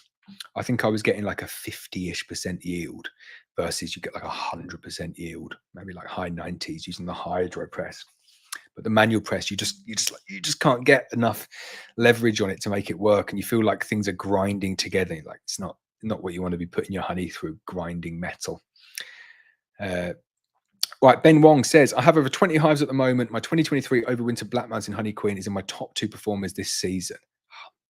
Genuinely devastated we're not number 1, Ben, but he says we would highly recommend, so thank you for that. Vera Giles says, thanks very much, Laurence. We'll catch up with the rest of this tomorrow. Guys, let the man go to bed. Nighty night. Not long to go. I can sense we're getting towards the end. Liam G says, I'm going on holiday on the 27th for 2 weeks. Should I still be worried about swarming? So 27th July, you should be okay. Make sure you give them an extra couple of supers would be my top tip. Terry Endersby says, what is the cut-off day for the next week delivery day? So next week, the queens arrive with us on a Thursday morning. So you will send them out on a Thursday. So for next week, if you want them delivered on Friday, on Saturday, you need to order by 4 p.m. on Thursday. And you'll be able to order by 4 p.m. on Friday for the Saturday delivery as well. UK Honey Marketing Board. New Zealand have placed an exemption on oxalic acid. Keepers can use it as they see fit. Anyone with sense. The US has done the same. And it's just, they've done tests. They said, yeah, it's absolutely fine to use it. And the UK, they say, no, you use Apiary. Pat the 14th says, trying to nice hive move, maybe? Trying to move a few hives with the wheelbarrow, but unbalanced. Have you got a good tip or modified wheelbarrow to move hives around to keep them level on moving? No, not. I'm a ratchet strap man, so I just kind of like ratchet strap them up and move. I'm guessing that is what you said there. Trying to nice a few hives with a wheelbarrow. I'm guessing it is move, isn't it? Right. Okay. No. So I just lift them up, ratchet strap, lift them up, and complain about my bad back later. Mike Moore says, I'm calling it a queen tower, but it's the one you reviewed sometimes back. It has 2 sides of mini frames and a feeder on top. Okay. It's the queen rearing nuke. So I sold them. Yeah, just because, and the only reason they're really good mini mating nukes. The only reason I sold them is I just wanted to keep everything standardized on a single frame size, and that was all it was. So we use BS Honeybees mating nukes now, 3 framers. Chester says, hi Laurence, what do you do to a demarray once you've harvested? Condense down to a single brood or split into 2? So we always condense it down to a single brood. It's a little bit packed. So if they are just way too packed, I'll condense it down into a double brood, give them another box. David says, at the time of writing this, you are 2.5 hours in with loads of comments to go. If we could send pictures and video on here, you'd be at it all night, but that's fine. I don't mind doing it. My customers give me a great sense of kind of pleasure and give me the ability to run my business and me and my wife's business in the way that we want to run it, and do quite well off the back of it. So it is the least that I can do, come on here and answer people's questions. Simbob Craft says, do you think you can overwinter on a single national deep with buckfast? Definitely yes. Many people do it. You can do that, no problem. Julian Lawley, glad that the question came up about you selling clip queens. Thanks for the great info. Looking forward to receiving buckfast F1 from you on Friday. Sure you'll be very happy with it. Wilbert McDougall says, what's the best method to turn set honey back to runny without affecting the flavour? So the only real method of doing it is heating it up, and you just try and heat it up not too much in order to reset the crystalline structure so that it doesn't reset again really quickly without affecting the flavour. And I think if you do it quickly, it doesn't affect the flavour. Jags says, excellent live cast. Thank you very much. John will post it on the Facebook group. Cheers, John. Ben Wong says, my top 2 hives are neck and neck. The other one is the daughter of the 2023 Black Mountain Honey Queen. So keeping it in the family. Oh, that's okay. So we're top 2. Take that. David McDowell's had enough. He says, good night. See you, David. And the last one's Good Day from South Africa. Great content. David jumped in as well. Says, thanks, Laurence. Great live as always. I'm definitely done. That is a long live stream, 2 hours and 48 minutes. We seem to get like to the same point every week that it is like nearly 3 hours, but we never get to 3 hours. Hopefully it was useful. Hopefully I answered some questions. Hopefully you found the whiteboard useful. I'll be back in 2 weeks' time. We'll do some more live apiary inspections in between there. And I have got a ton of videos that I need to edit. So you will see plenty going on YouTube over the next few weeks. But I hope you all have a good night, a good weekend. I hope England win, and best of luck for the rest of the beekeeping season.